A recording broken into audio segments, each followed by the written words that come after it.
Afraid, emotions getting in your way. Afraid,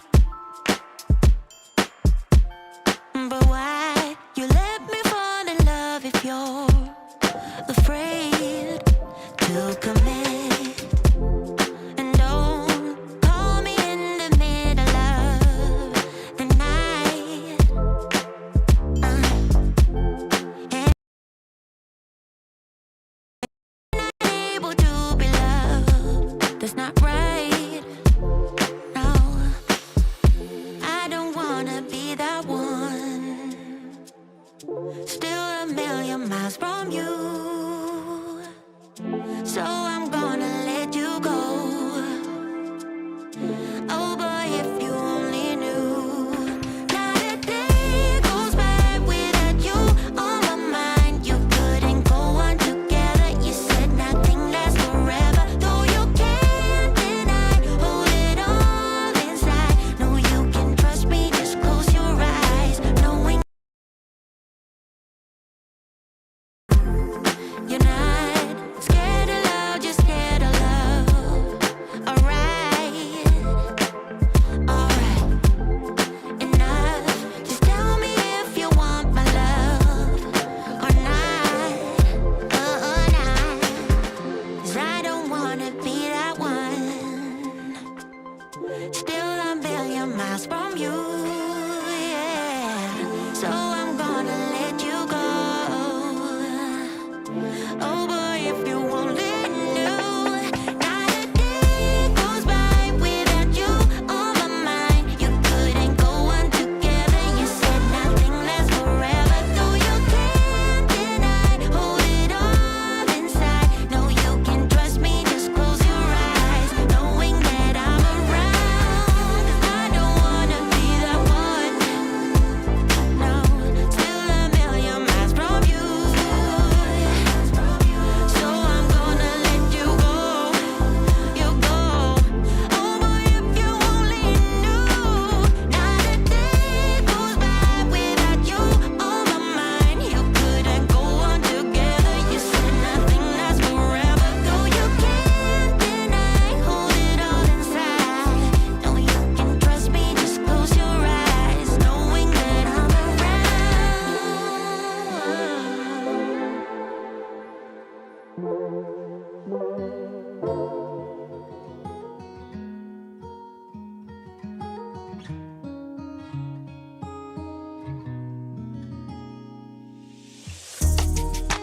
Tell him I need my money right now. Brought me the juice, they stole out my crown. Yeah. Sorry to tell you, I know my value.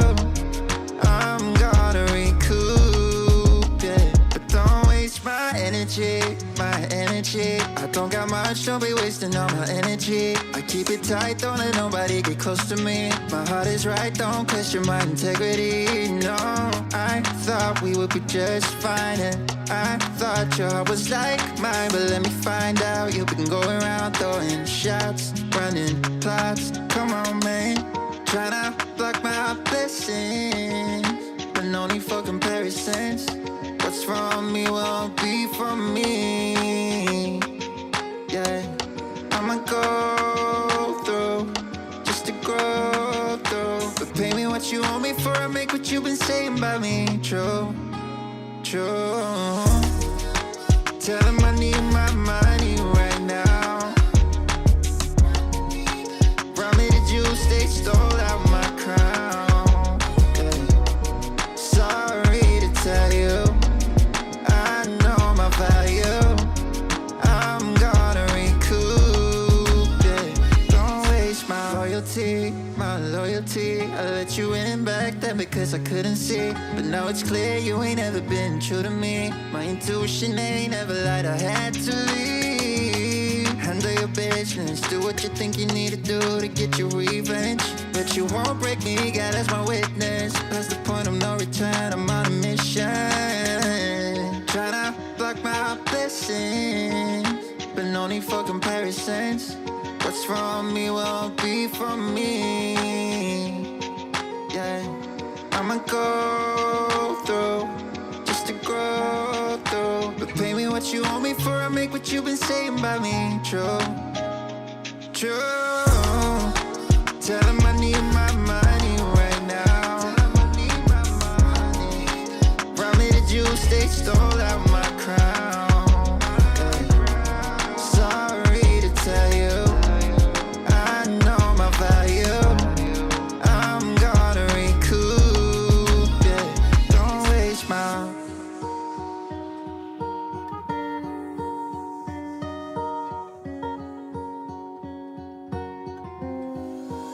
She's putting all of her cards down on the table, knowing there's no way that you'll be able to win this one. But she's somebody else in the making. First, she just gotta stop all the faking, and she'll be there. But she's wondering if it's gonna feel like she's forever. Wondering if it's gonna feel like this whenever she leaves her safe space. She leaves her safe space. Wondering if it is forever, or is there some place that will make her feel better? Make her feel better. Then that's where she'll go.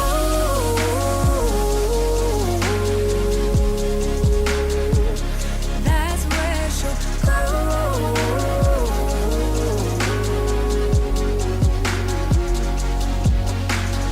Somebody say, don't be afraid of loving yourself, 'cause that is all you got in the end.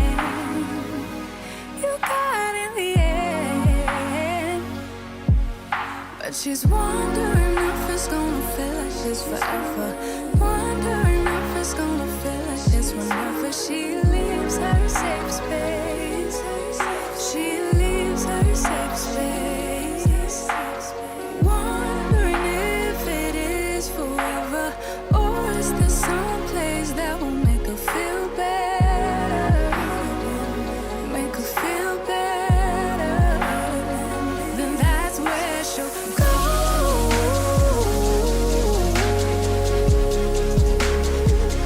That's where she'll go.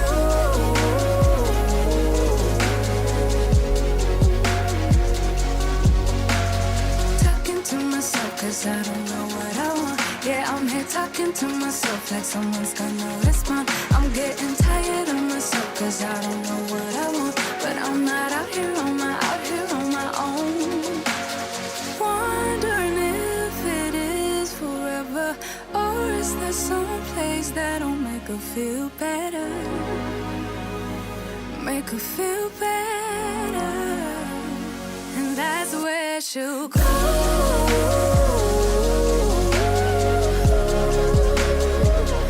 That's where she'll go.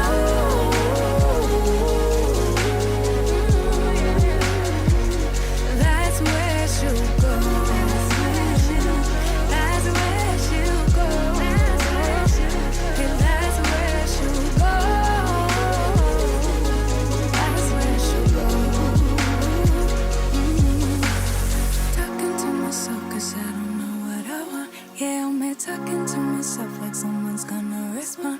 I'm getting tired of myself 'cause I don't know what I want. But I'm not out here on my own. Yeah. I want a house in the hills I pay big bills for. I ain't got in pocket. I wanna empty out my wallet. I wanna stop motion, stand still.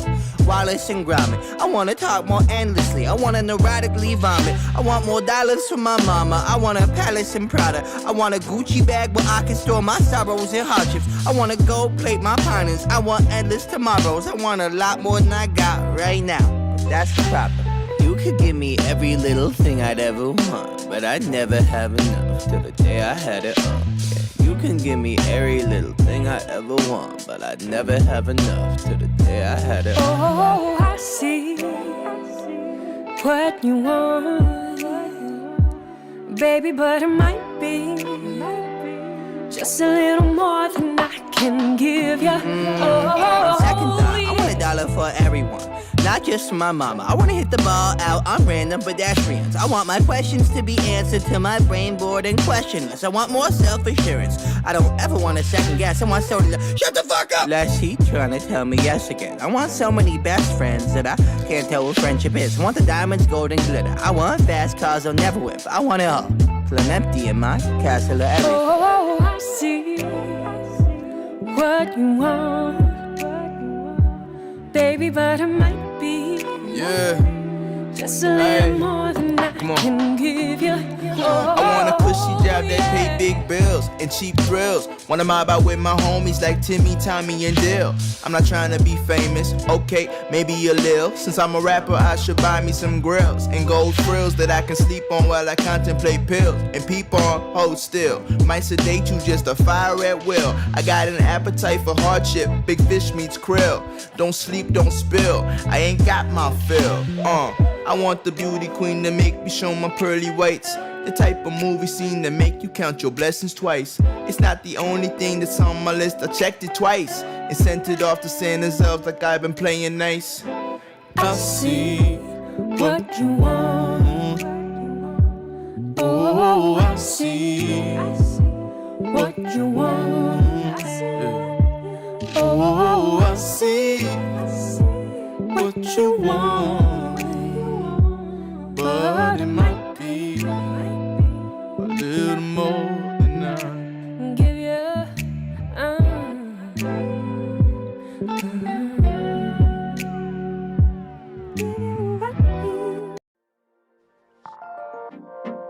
You broke my heart Oh yeah, a million times.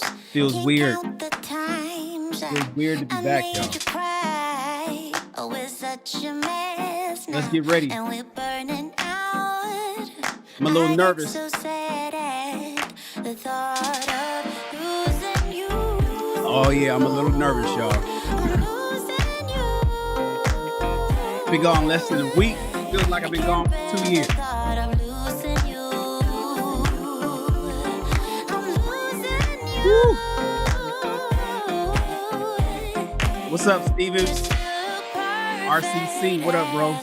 The day goes by. Lakeisha. Even the worst ones hate, they make me smile. How are you? I stopped the world if it would give us time. Yeah. Hope everything is working like I left it. To work things out.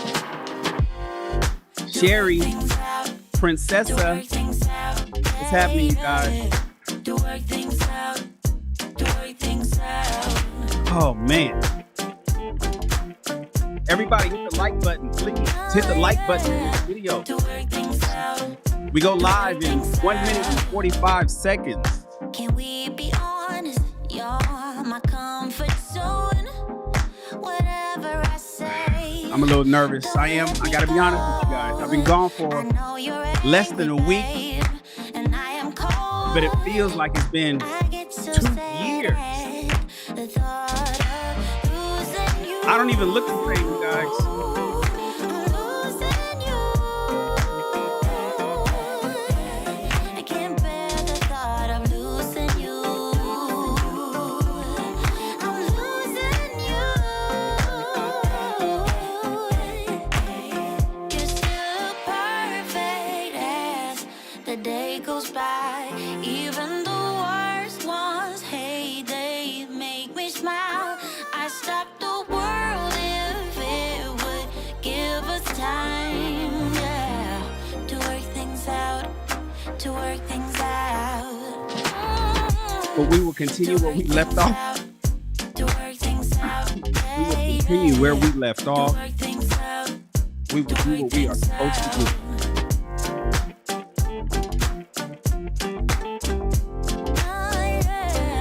To work things out. To work things out. To work things out. To work things out. To work things out. To work things out. To work things out. To work things out. To work things out.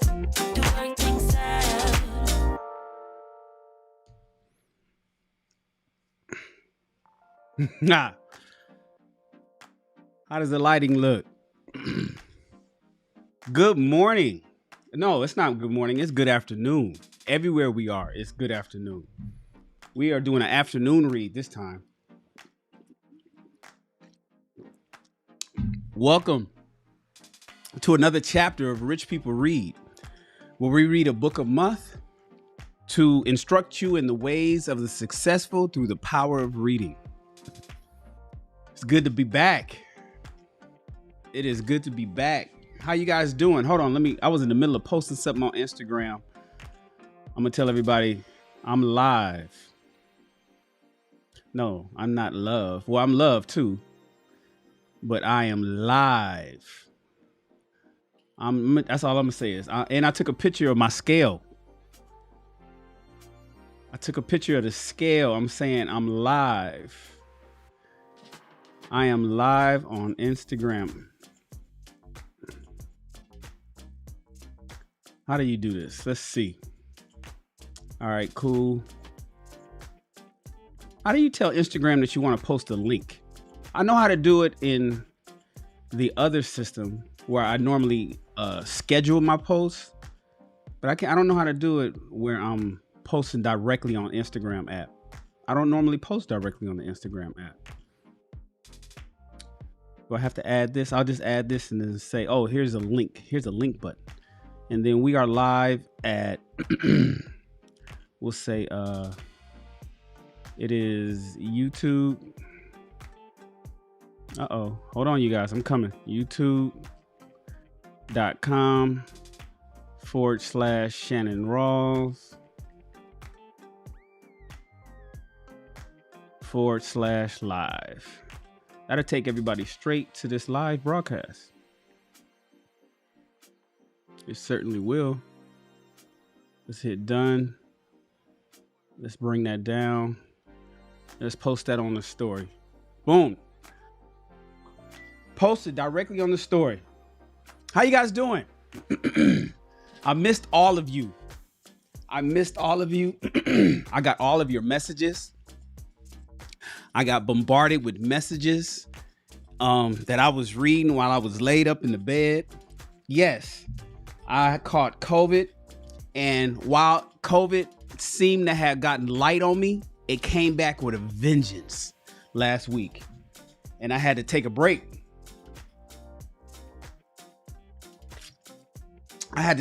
You guys. I had quarantine with me and my two sons. All three of us had COVID. All three of us had tested positive. Stuck the thing up our nose.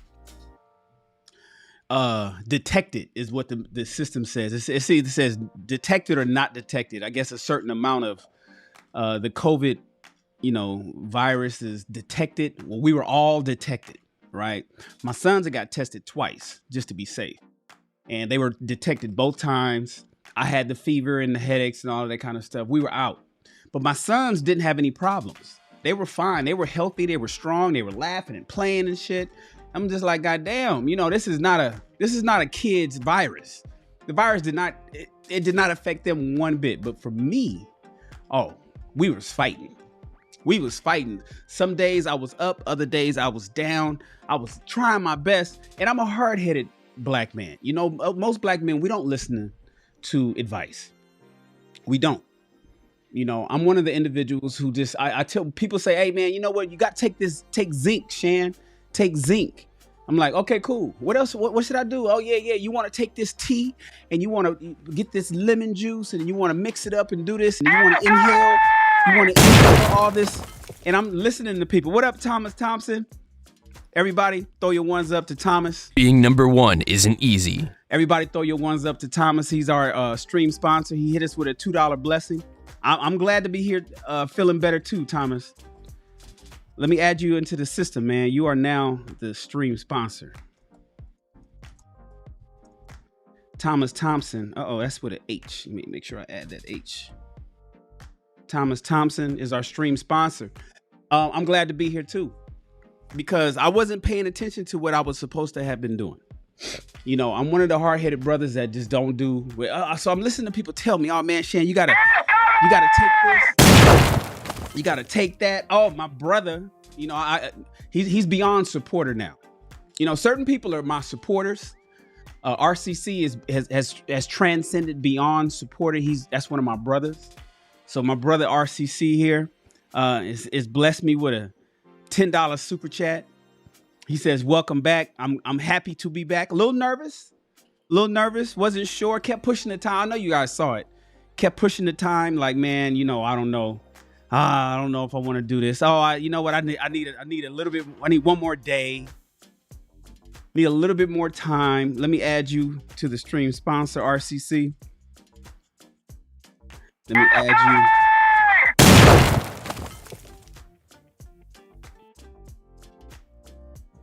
you. And then J Bones, appreciate you for the super sticker, bro. Thank you so much for the super sticker, J Bones. I appreciate you, man. Thank you. You know, J Bones, we call it blessings over here. You know, we call it blessings. We don't say donations. You didn't give a dollar donation, brother. You gave a dollar blessing. So we appreciate you, J Bones. Thank you for the super sticker, man. Thank you so much, RCC. Yeah, and I'm happy to be here, man. You know, I was a little nervous. I was like, damn, you know, am I going to be able to speak right? Am I going to be clear? Every time I was talking, I was still coughing. I still got a small cough because that virus, if you're an adult, that's who kids, it ignored my children. Even though they tested positive at first, right? It ignored them, man. They played. They had no problem. They wanted to go outside. They wanted to go to the park. They wanted to do everything. And they were a little upset because I told them that we can't go places that we normally go. We wanted to go to the zoo, wanted to go to the playground around the corner. They wanted to go to the beach, you know, over to Venice Beach and hang out at the beach. I said, no, we can't do that, son. We can't get around people. We got to stay all to just our little selves for at least 7 days. That's what we got to do. We just got to stay to ourselves. And so we dealt with it. But that sucker was hitting me hard, you guys. I mean, it was a fight. Did you guys see the Instagram post I put up last Saturday or Sunday where I was saying, look, it was like Muhammad Ali. Remember that one boxing match where that dude was swinging at Muhammad Ali and Muhammad Ali had his hands on the rope and he was just like, yo, he was just dodging all the punches. Well, see, Muhammad Ali was the virus. I was the dude swinging and I'm trying to knock it out and do it, throw my punches and shit. I'm missing every punch, man. Rona was just like Rona was like Muhammad Ali, just like, fuck you. You can't hit me with nothing. And then it hit me real hard. And I was like, yo, I got to get off of social media. I can't do any more shows. I can't go on YouTube. I just need to sleep. Right. And so really, to be honest with you, my children, my two sons, my 6-year-old and my 3-year-old held me down. Can you imagine? My 6-year-old and my 3-year-old, especially my 6-year-old, Law, he held me down. He was like, Dad, I got you. You know, he was giving me words of encouragement. You're telling me how I'm the best dad and shit like that. I'm like zoned out, but he's telling me that. He's telling me who's calling when the phone rings and should he answer it or not. It was just the best son. I did really get blessed with 2 perfect children. I'm really blessed and thank God for that. Because they held me down while I was out. I had no visitors. Nobody came. I saw nobody. Nobody came by to my mother. My mother, as hard-headed as my mother is, she didn't give a fuck. She came by 3 times. And she live in the valley. I'm in LA, for those that understand the difference. She pushed over the hill, came all the way out here to LA and dropped shit off at the door like a Postmates driver. And then she'd ring the doorbell and I'd go outside and I'd open up the door and she'd be out at the curb just dropping off some stuff, baby. And she just had these care packages. My mother didn't care. She was just, and she would have came in if I would have let her, but I was like, nah, Mom, you know, just the house isn't disinfected yet. Let me make sure that we are all good. I want to clear everything out. So it was tough, man, but I hung in there and I'm back. And so now we're back and we're getting ready and I'm excited. I got everybody's DMs. In fact, I got a lot of DMs. If I haven't responded to your DMs, it's not personal. I got a lot of them. Okay, you guys. So just understand. And I know everybody, I try to make everybody feel special and individualistic and whatnot. And but it becomes tough. So I thank you guys for your understanding and realizing that just because I didn't respond back to you, or if I only gave you an emoji back or a thumbs up or a heart or something like that, you know, it's nothing personal. It's just that it was too much for me to just be having these long conversations in direct messages. So I'm glad to be back. We're getting back on track to do everything that we're supposed to do with the channel, with our mission, and thank you for your patience. I just really thank you for your patience. There's been no adversarial responses to my absence other than where are you, when you coming back. I got a lot of that, but other than that, I haven't heard anything bad.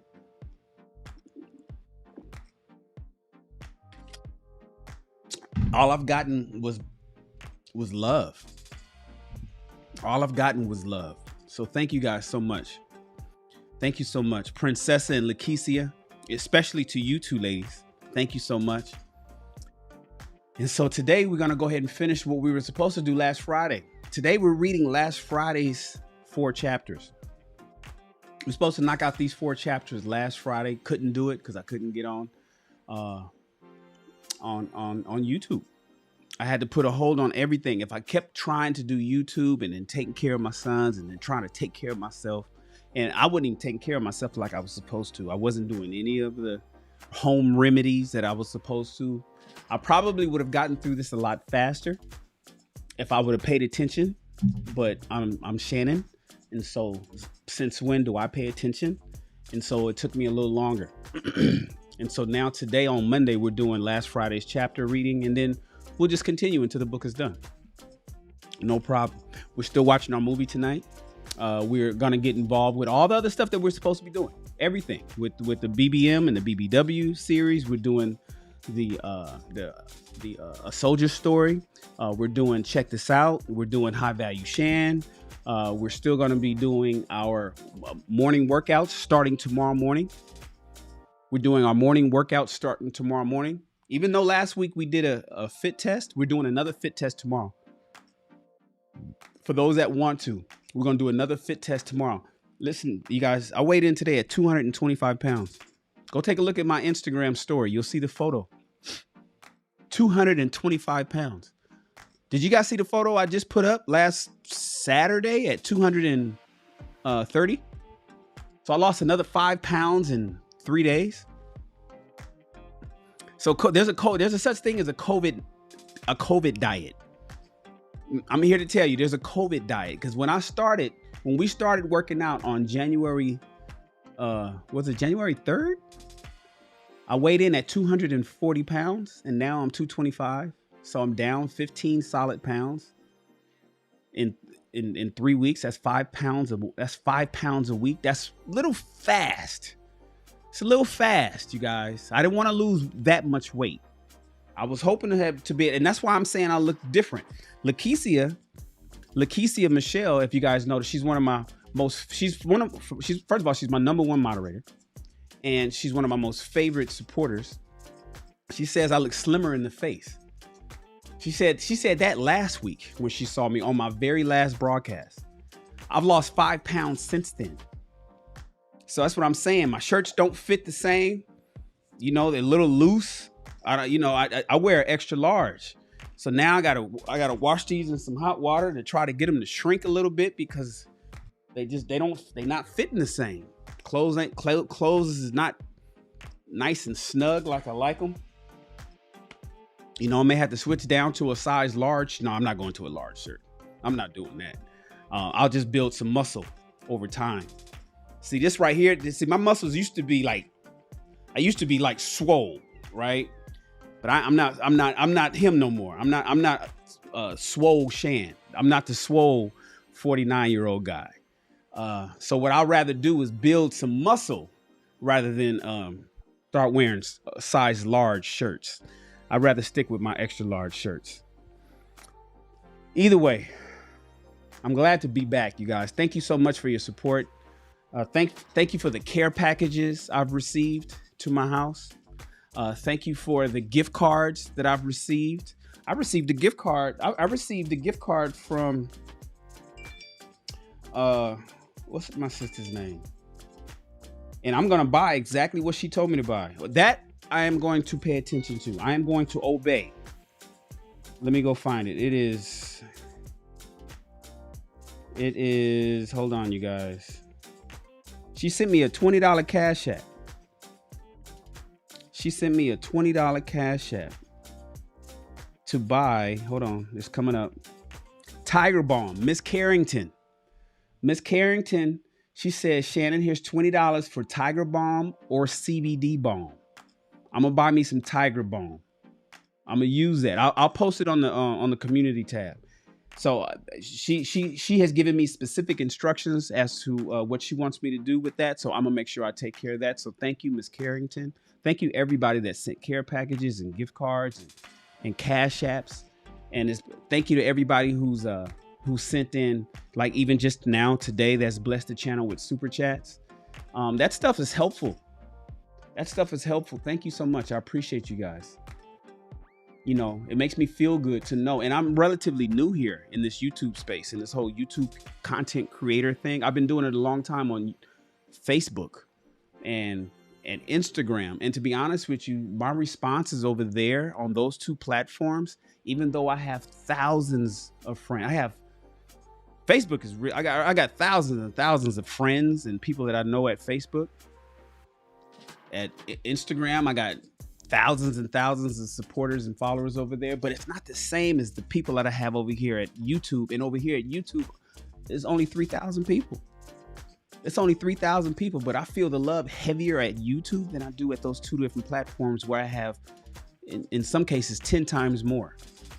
10 times more than that. Shit, 150, almost 140,000 followers on one of my brands over at YouTube, all built based on me. So it's just like, damn, YouTube is, people at YouTube is the real deal. The YouTube streets is the real deal. And the YouTube chat and the people that support you at YouTube is the real deal. I'm really happy to be here. Even our small communities, you know, even of the content creators, you know, people like kosher clinicians, like Sorrel Bay, people, you know what I'm saying? Like Anton, my man JR over at the Lapeef Network. You know what I'm saying? Like, it's just, is that my phone ringing? Oh, that is my phone. I told you guys my phone only rings when I go live. You know, we have like a small community of just content creators that go live over here or do shows, you know, and just that family is just really amazing. So thank you guys so much. I appreciate you being here. I know you guys don't want to listen to me roast, go on and on and on about a bunch of crap that you ain't really here for. You really want to get to this book reading, and I really want to get it started. Let me go ahead and fire up the book. What are we reading today? Let's see. What chapter are we on? We are on chapter 29. We are on chapter 29, you guys. Hold on one second. So we're reading chapter 29, 30, 31, and 32. That's what we're going to knock out today. And then we're going to be some super happy customers. I feel good. I'm excited to read. I feel like I can read well. Is that a super chat? Oh, got another blessing. Got another blessing. Everybody, throw your ones up. Being number one isn't easy.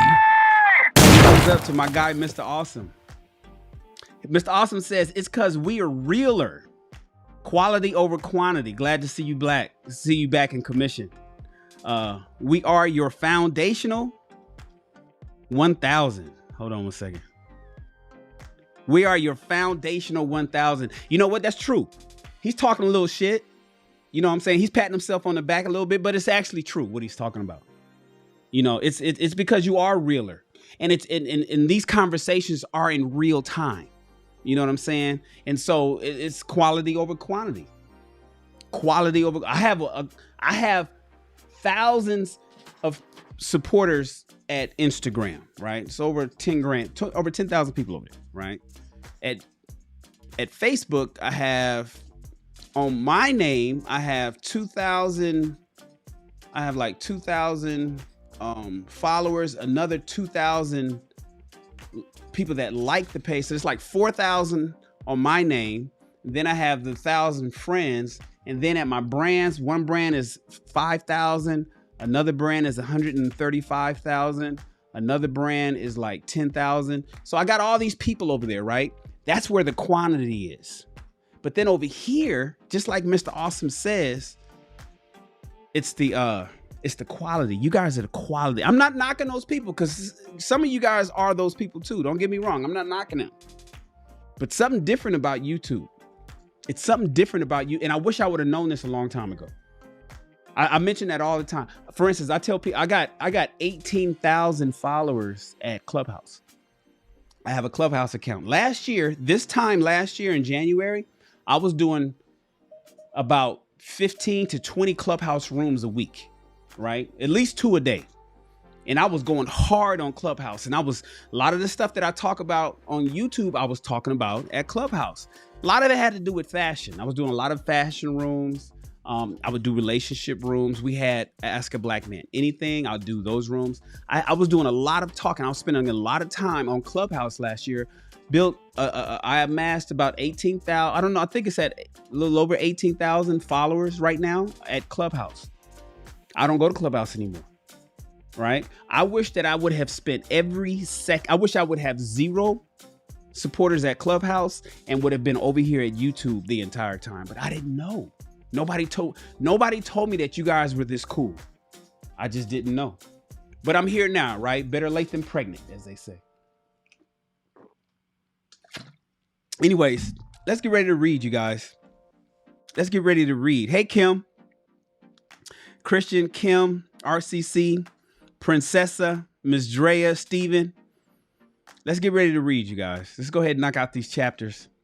You guys are here because we are reading the Book of Obsidian, a manual for the 21st century Black American gentleman. This is the manual for the 21st century Black American gentleman. And this book has been a quite interesting read.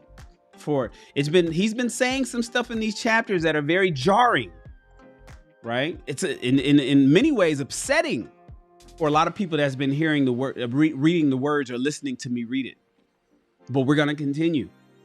We are going to continue. This is about the dating and mating streets in Black America. If you're interested or are currently a part of the dating and mating streets in Black America, this is where you want to be. You know, I just got to keep it 100 with you guys. So I'm glad that you guys are here. We're getting ready to knock it out. It's probably going to take us a couple hours. So if you got a couple hours and you want to listen to chapters 29 and 32, I'm right here for you. We're getting ready to get started in the next few minutes. So if you already have the book and you want to read along with me, you absolutely can. Did you guys get yourself a copy of the book? I have a link to the ebook right there on the description of this video. Just if you see it in the description, you'll see the Amazon link. Just tap that link and it'll take you straight over to the Amazon website, and you can download it. I think it's like $8.60 or something like that, and you grab the entire book. And if you want the physical copy, you can select to get the hardcover. You can also go to Obsidian himself. You can go to the brother himself and get a signed copy. If you just Cash App him directly, you'll get a signed copy and he'll mail it out to you. No problem. No matter how you slice it, I need you to get the book. Whether you get the signed copy from Obsidian, whether you get a hard copy from Amazon, or whether you just get the ebook from Amazon, I don't care how you slice it, as long as you get a copy of the book. Because one thing that's important is as long as you're going to be rich and you're going to be reading, you got to build a library so you can always reference back to these books so you can have the ammunition you need in this war on life, especially when knowledge is the only weapon we have, right?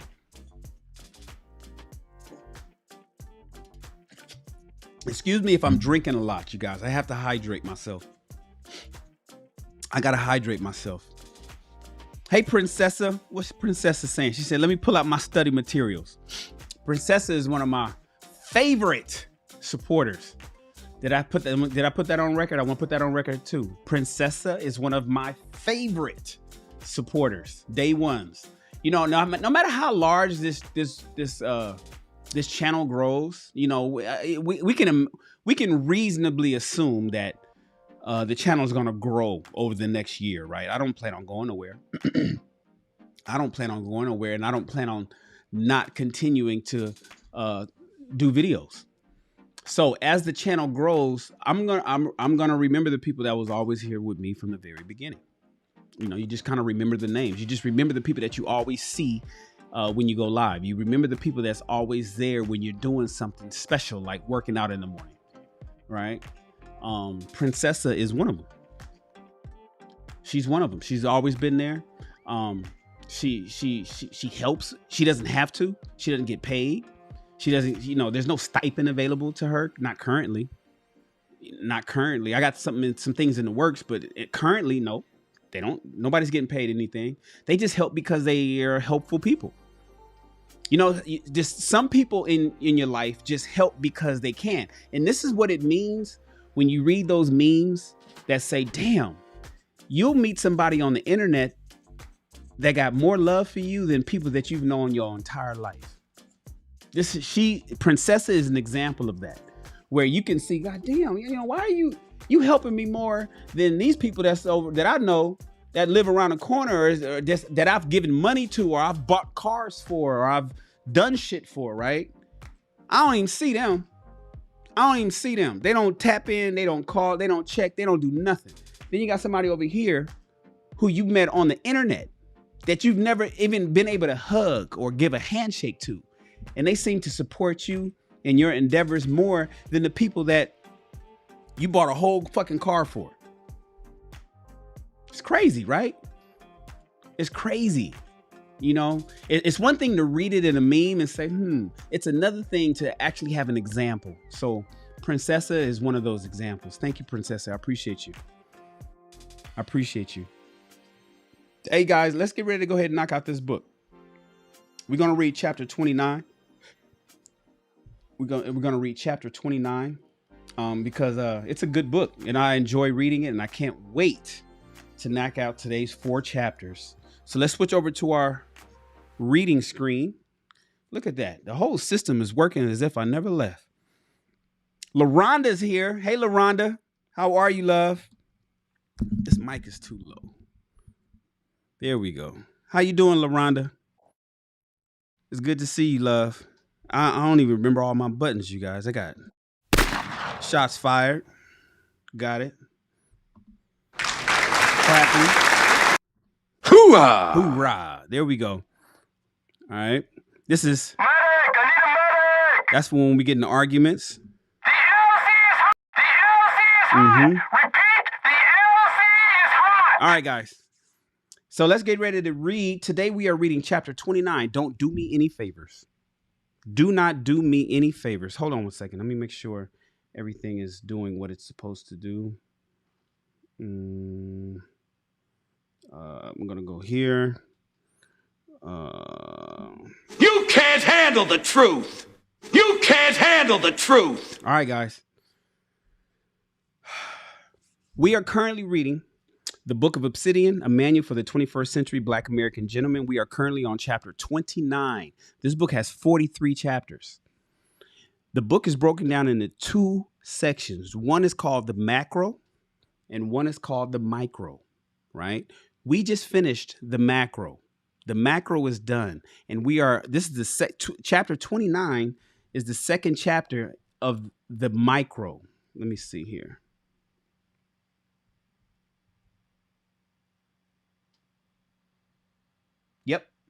Yep. 28 is, wait, let me make sure. 28 is where, you know what? I'll be better off. Let me check it. Let me check it this way. Hold on one second, guys. No, I take that back. I'm sorry. 24. It was chapter 24 started with the micro. So chapters 24 through 42 is the micro. So we finished the macro already. And now we're doing the micro side of the Black dating and mating streets. And we're on chapter, let's see here. Let me switch up. We are currently on chapter 29. So we knocked out 24, 25, 26, 27, and 28 already. And now we're going to go ahead and knock out chapter 29. Don't do me any favors. All right. Here we go. My man, Manosphere Algorithm is here. Oh, I'm telling you, it feels like I've been gone for 2 months, even though I've been gone less than a week, you know. But I appreciate you. And shout out to you, my brother. Shout out to you, MA. I call him MA. You know, so what up, MA? I'm glad you're here, man.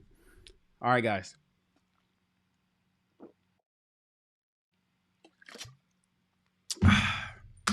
Put this down here. Essence.com. Do you feel Black women and men are too particular when it comes to potential dating candidates? Fisher, who was a Black dating expert that they were interviewing in this particular article in Essence magazine, says, we found that as opposed to the white clients that we've had, Black women are usually looking for physical attributes first. Black women are looking for physical attributes first. We look for someone who is attractive to us. Then we pick up on his hobbies and his interests and his values. Whereas our white clients, the white women who come to us, are looking for the reverse first. What kind of job does he have is what white women want to find out about a white man that they're looking for. Is he going to be able to provide is what a white woman wants to know. You know, then they circle back to the looks after they realize that he can take care of a family and that he could provide.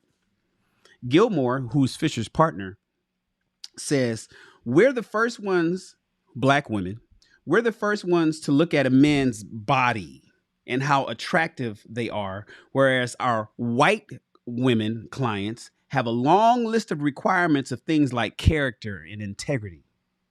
Fisher then says, and then down the line, if it backfires for us, Black women, because you were never compatible mix to start with. And that was in the article titled, Why is it so hard for Black women to find the love they deserve? Essence magazine, November 5th, 2015. A very common theme of discussion and at turns, intense debate in Black love circles is the idea that, okay, hold on. Oh, Mr. Awesome must have did another month in. The system either did a month in or Mr. Awesome has re-upped on his next one. So everybody, let's give a salute. Sir, yes, sir. Everybody salute. Sir, yes, sir. Everybody throw up your salutes, not the ones. The ones is for the super chat. The salute is the other one in there. It's the little guy in there. Sir, there yes, it is. Sir. Stephen Day sees it. Everybody throw your salutes up to Mr. Awesome. There you go, Sherry. Exactly. There you go, Lakeisha. Exactly. Everybody throw your salutes up to Mr. Awesome. Sir, yes, sir. Hoorah. Hooah. All right. A very common theme of discussion and at turns intense debate in Black love circles is the idea that as ostensibly have it all Black women settling, many would be dating and relationship experts, including the much celebrated or notoriously famous, depending on your point of view, Mr. Steve Harvey has tried to crack this nut, all to no avail. Indeed, it's gotten so bad that Atlanta-based dating expert and matchmaker Miss Rebecca Lynn Pope called it quits in a wildly viral YouTube video called Why Women Have Totally Unrealistic Standards for Men Dating and Marriage. At nearly 1 million views since her first appearing a little over 2 years ago, I think it is fair to say that quite a few of us have a more than passing familiarity with the topic. And while there seems to be a lot of focus on the topic itself, as well as a seemingly ever-growing battalion of male experts for women begging and pleading with them to give the non-select guy a chance, the average guy, right? What I will say in today's chapter is never heard, never part of the larger conversation that everyone on all sides, and especially Black women themselves, need to hear until now. Here's the cold, hard truth about marriage and relationships today. For all the talk about how relationships and marriage have changed from the high priests and priestesses of the Black love machine, it still boggles my mind how little research, empirical evidence, or even passing mentions of interesting articles in the media being on this they present. I leave it to you, dear reader, as to why that is. But as for this dating coach, we proceed on the basis of the aforementioned. A whole raft of articles over the past decade have been presented, discussing what University of Pennsylvania economists Betsy Stevenson and Justin Wolfers call hedonistic marriage, which is described by Wolfers and Stevenson in the following way, taken from January 18th, 2008 article in The Economist titled The Age of Hedonic Marriage. Hold on one second, you guys.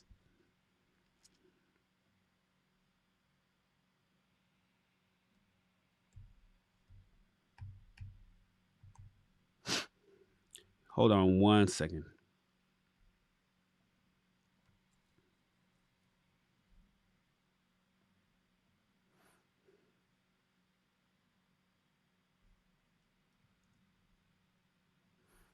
Okay. Quote, we believe that the answer lies in a shift from the family as a forum for shared production to shared consumption. In case of language economics, in case the language of economics lacks romance, let's be clear. Modern marriage is about love and companionship. Modern marriage is about love and companionship. Most things in life are simply better shared with another person. This ranges from the simple pleasures such as seeing and enjoying a movie or a hobby together, to shared social ties such as attending the same church, and finally to the joint project of bringing up children. Returning to the language of economics, the key today is consumption, complementaries, activities that are not only enjoyable, but are more enjoyable when shared with the spouse. We call this new model of sharing our lives hedonic marriage. A decade later, over at National Review, the same hedonic marriage concept rears its head again under a different name, capstone marriage, in a piece called Time for Fresh Thinking on Early Marriage, November 1st, 2018.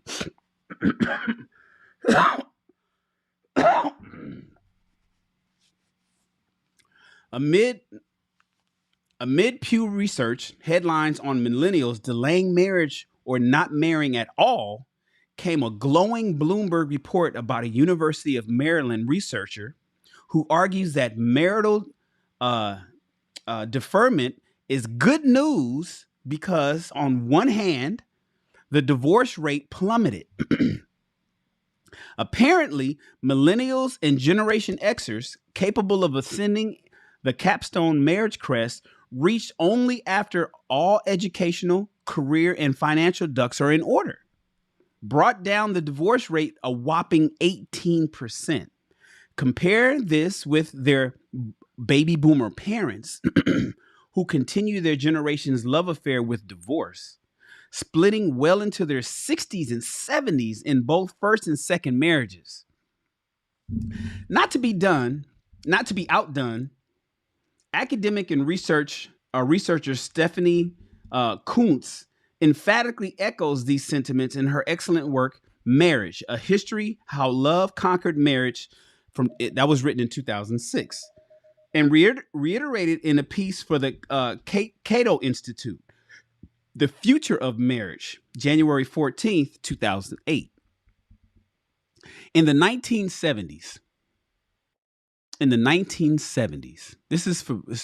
that's my era. I was born in 1972, ladies and gentlemen, sidebar. So Shannon was born in 1972. In the 1970s, however, these constraints were swept away or seriously eroded. The result has been to create a paradox with which many Americans have yet to come to terms. Today, when a marriage works, it delivers more benefits to its members, adults and children, than ever before. A good marriage is fair and more fulfilling for both men and women than couples of the past could ever have imagined.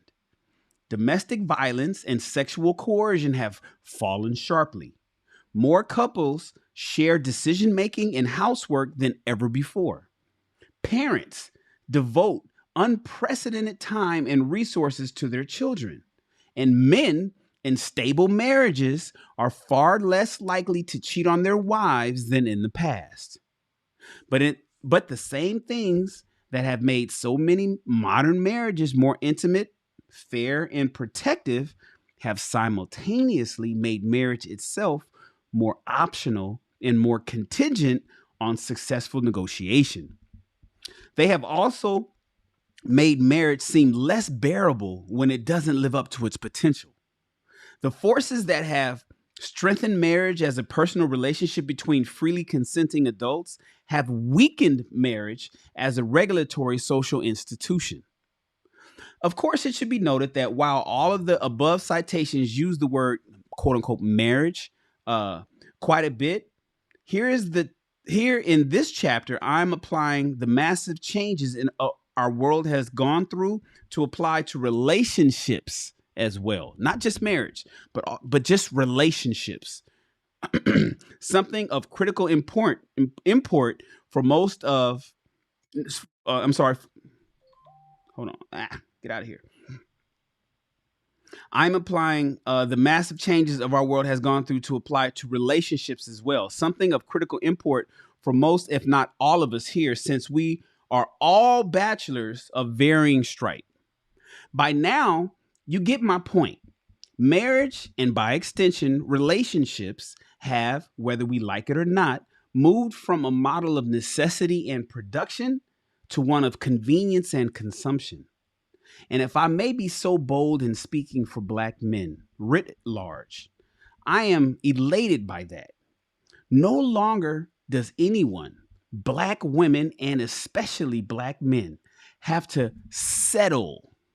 We can now be with who we really want, assuming, of course, the feeling is mutual.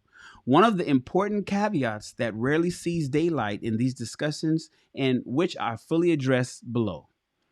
If you have to convince her, fellas, she was never yours to begin with. Uh-oh. If you have to convince her, was she ever yours to begin with? If you got to convince her, think about that.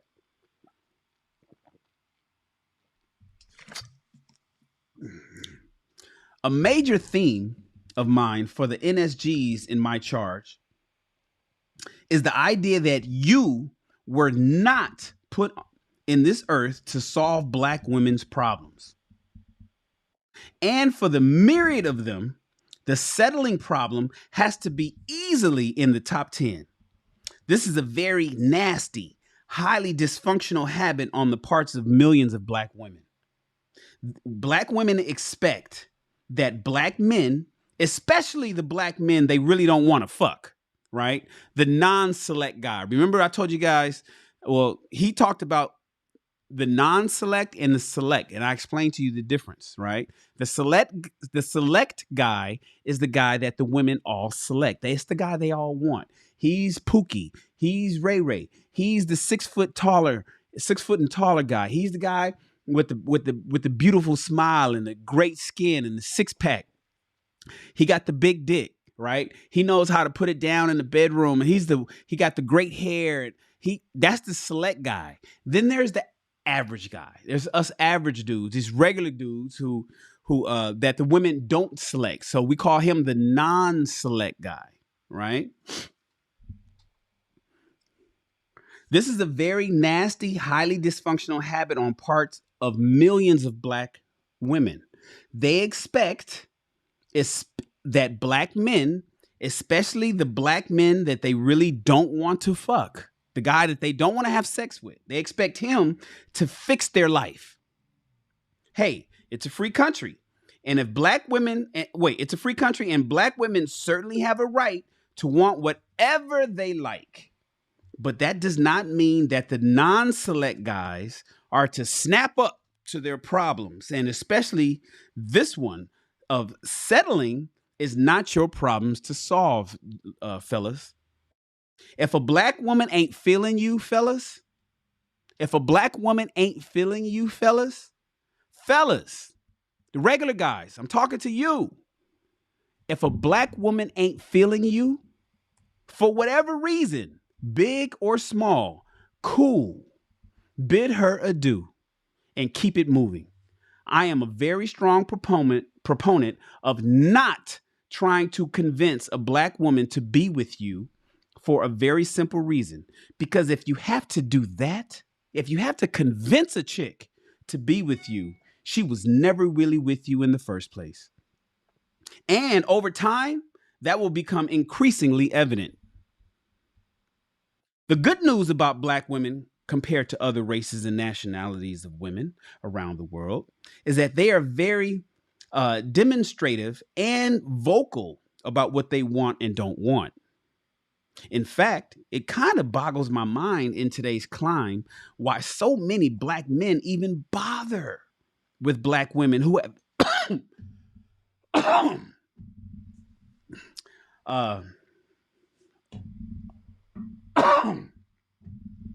I don't have the virus no more, but I still got a cough.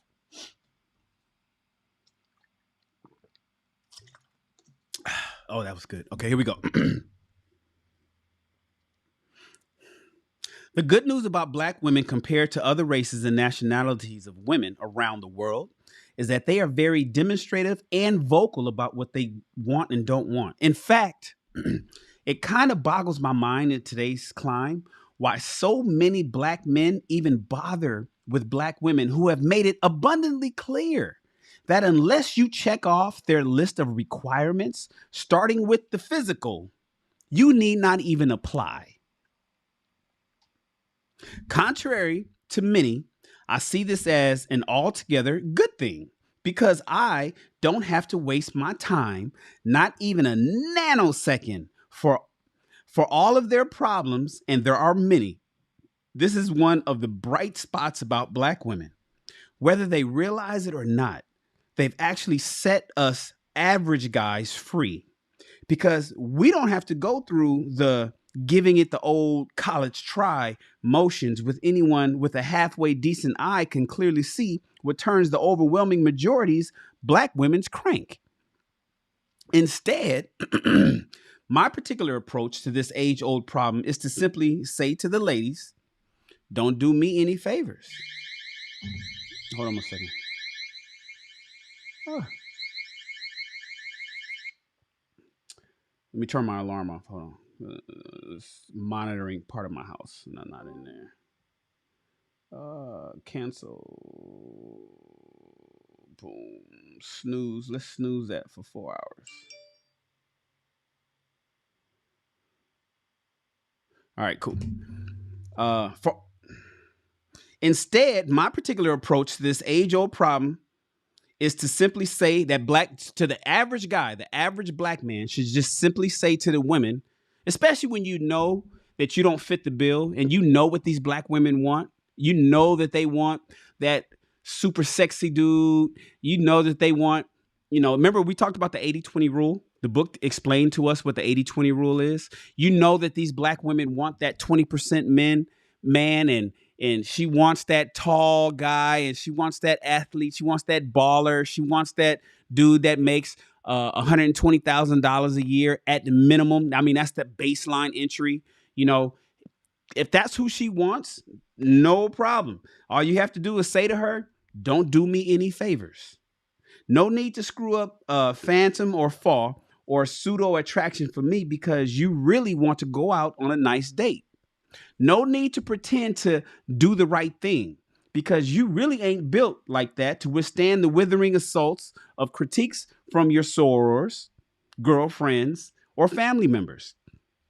Black women have to learn that it is completely okay to admit that there are plenty of good brothers out there. They were simply not sexually, physically attracted to them. And that's no one's fault. Has nothing to do with black men being on the down low, has nothing to do with mass incarceration, and absolutely nothing to do with not being able to find a black man, quote unquote, on their level. And until black women can simply own up to their frivolity and shallowness, they will never be free. They'll just never be free. But as I said, I'm not here to solve black women's problems, and neither are you, my brothers. So back to the article. The shadow side of liking the women that you like. That like you. I'm sorry. The shadow side of liking the women that like you. Finally, we get to something that no one... Mr. Donnie Mack, everybody throw your ones up. To Being Mr. number Donnie one Mack. isn't easy. Donnie, I appreciate the $5 blessing, bro. He says, I know what type I fit. All of my girlfriends in my 20s had tall, light-skinned fathers. Go figure. Hey, at least you know, hey, brother Donnie Mack, at least you know. At least you know. You know, it's a lot of brothers out there that have no idea. Or a lot of brothers out there that were in their 20s that didn't even date. And now they're just trying to figure this shit out in their 30s. So shout out to you, bro. Thank you. Being number one isn't easy. The shadows of liking... No, I'm sure. The shadow side of liking the women that like you. Liking the women that, this is actually speaks to what Donnie Mack just said. Liking the women that like you. Finally, we get to something that no one, and I mean no one, has ever actually said or written about this topic. Conventional wisdom holds that because men in general, and black men in particular, are so damn horny that any woman will do. In many ways, this notion acts as a kind of consolation prize, quiet as it's kept for so many black women, because if all else fails, she will always be able to get at least a few guys who's willing to give her the high hard one.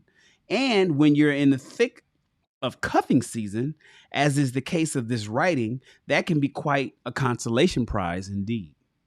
But the problem with this idea lies in the gross assumption that the average guy, because they supposedly don't get so much play, will simply and happily pair off with a black woman if she shows interest in him. I am here to say emphatically that is simply not true. That is simply not true, not by a long shot. The story of my life is that I've been pursued by black women who, to varying degrees, I simply was not attracted to at all.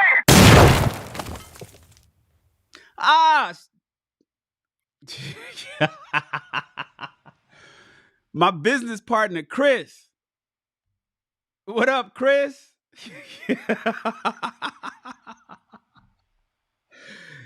Thank you for the blessing, brother. Everybody throw your ones up to Chris Davis. Being number one isn't easy. Chris is one of my, so I have a partnership. I have an equal partnership across 8 brothers in what we call Ask a Black Man Anything, right? And so Chris is, so Chris is 1/8 of the cohort over there. And he's actually one of the spearheaders that helps make me, so we can make that happen. And we go live every Thursday. I'm sure you guys have seen the show. If you haven't, just type in Ask a Black Man Anything. That's all you got to type. Ask a Black Man Anything. Or if you want to just go to the website, aabma.live, it'll take you straight to our YouTube channel. Chris has been checking in on me. He's one of the people that's been checking in on me over the course of the last week while I was sick. And I've been ignoring him like I ignored everybody else, right? But Chris didn't give a fuck that I was ignoring him. He was still calling. He was still texting me. He was still checking in on me. Even though I was ignoring his ass, he was like, fuck that. How are you doing? So shout out to my guy, Chris. And then he came over here and he threw me with a $5 blessing that he did not have to do. He didn't have to do that. And I'm glad he just came in and said, welcome back. It's good to be back, Chris. Thank you, man. I appreciate you, bro. Appreciate you, bro. Everybody throw a one up to Chris. Being number one isn't easy. Everybody throw a one up to Chris. I appreciate you for the $5 super chat, man. Thank you so much. He's in the ATL. Chris, I'll hit you up after I'm done reading with this so we could talk about our show that we're going to do this coming Thursday. Thank you so much, man. He just wanted to show out. Shout out to my guy, Chris. All right, guys, let's continue.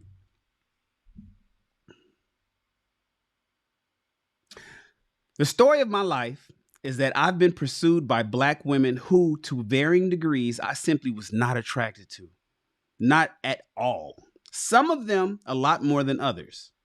Ranging from to the mere thought of this broad makes me want to throw up a little in the back of my mouth.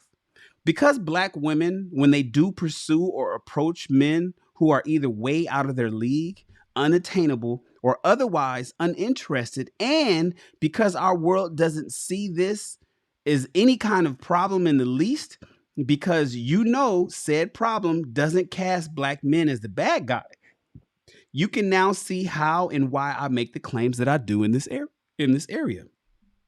No one wants to admit this in black American life, but the reality is that it is not at all unusual to be a guy, even a non-select one, an average guy, and have to contend with black women who are pursuing you and you simply do not want to be bothered. However, there is a tremendous pressure on the average guy to, if not get with these black women, at the very least to humor their mistractions. And if you don't mess with her, it's because what? What's the number one reason why you're not messing with this girl? It doesn't matter if you like her or not. It's because, number one, you're gay. Number two, you're thinking that you're too big for your britches. Number three, not being able to handle a strong black woman. Number four, you're not a real man, quote unquote, right? Because a real man accepts a black woman and her kids, or fat, ugly, old black woman, 5, etc. Sidebar. That was my issue in college. So I think I've told you guys this before. I don't know where I told you. I don't know what show it was on. But I became, like, for instance, I pledged Kappa Alpha Psi. I became a Noop in 1997, right? I'm spring 97. EK chapter, Elders Kingdom, Cal State Long Beach, number 5, Rock of the West, all of that good stuff. There was a lot of women that, let me tell you about the year I crossed. I had to, for those that know, you're like a piece of meat when you finally cross. For the men and women who have pledged a Black Greek letter organization, the week after you cross and you finished going through your process and maybe you did a probate show and all of that, you become the hottest thing. It's almost like a bunch of motherfucking wolves out there licking their chops, figuring who's going to get who that just came off that line. It happened for the women. It happens for the men. Well, when I crossed in 97, we was hot shit. And me and my Sands, Lavelle and Bryce, there was only 3 of us that actually finally made it through. It was a lot more of us that started, but only 3 of us crossed. We were a hot commodity. Now, with me, I was already kind of cool before pledging the frat. So a lot of the chicks that was basically throwing the pussy at me, I was just like, yeah, I'm not interested in that. And it could have been because she was just not good looking, or maybe she was overweight, or, I've never really been interested in an overweight woman, so all these different reasons. And what happened was, over time, it became, damn, Shannon is turning down such and such. Shannon, such and such is trying to talk to Shan, but he don't want to talk to her. What's wrong? You know what it was? It was, what's wrong with Shannon? It became an issue.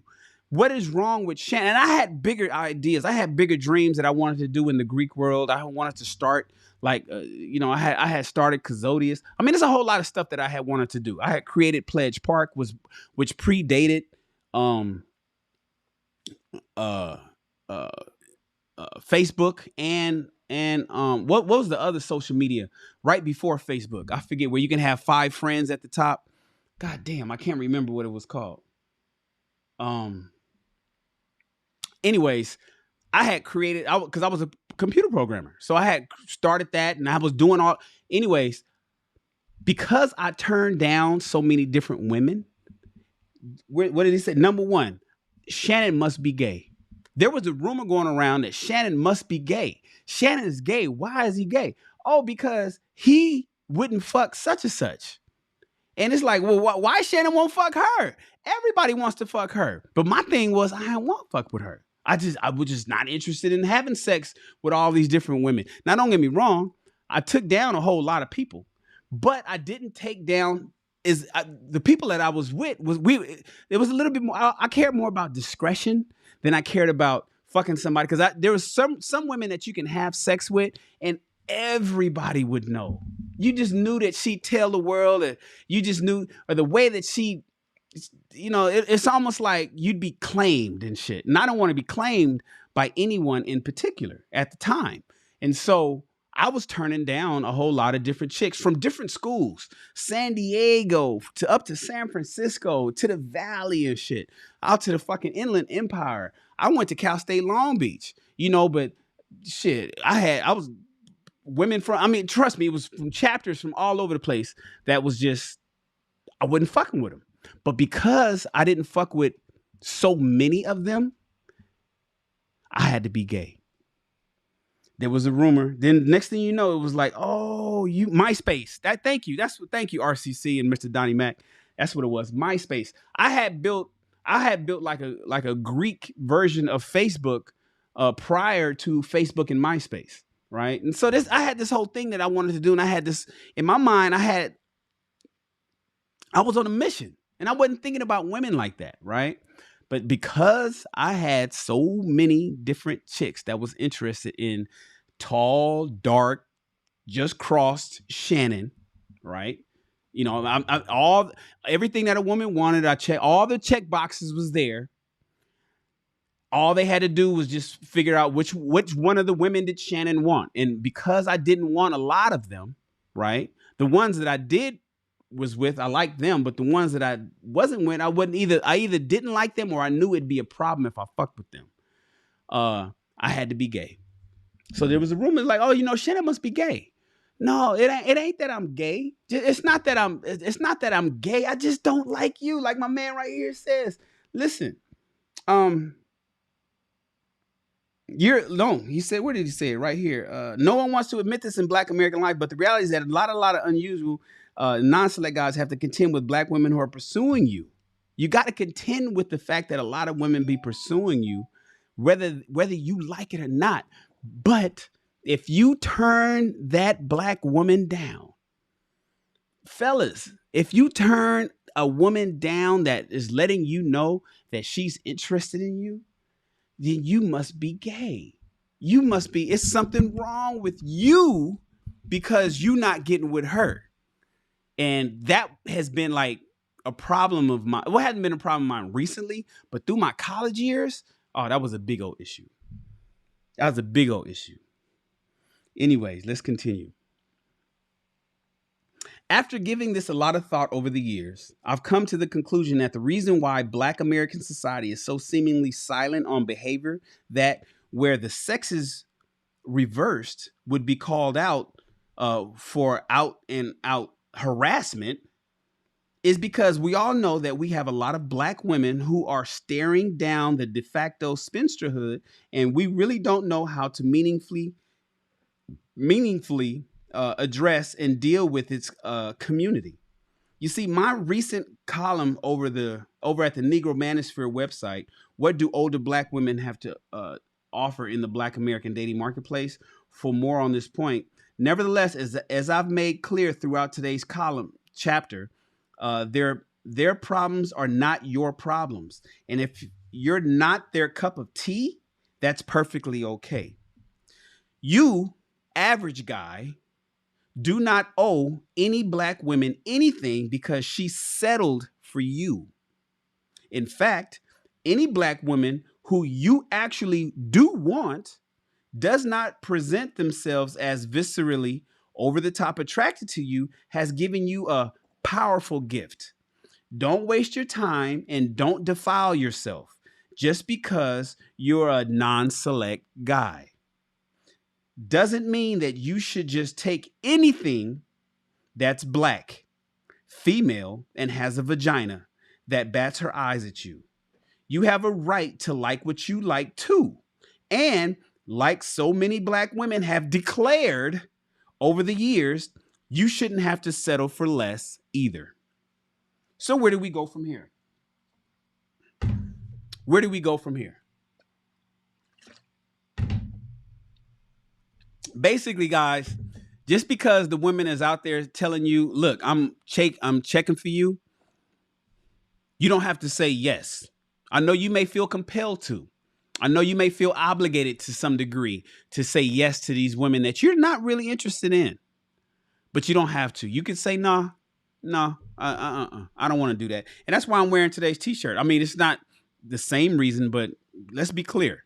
Let's be clear at who's the prize. You guys already know my position on that one, right? Let's continue. So where do we go from here? Well, as noted above, we have to understand and accept that the new wave experts have been saying, that what the new wave experts have been saying has more than a ring of truth to it. Mating has changed in our time, and I strongly suspect will continue to do so. Black women weren't completely wrong when they said that they don't need a man.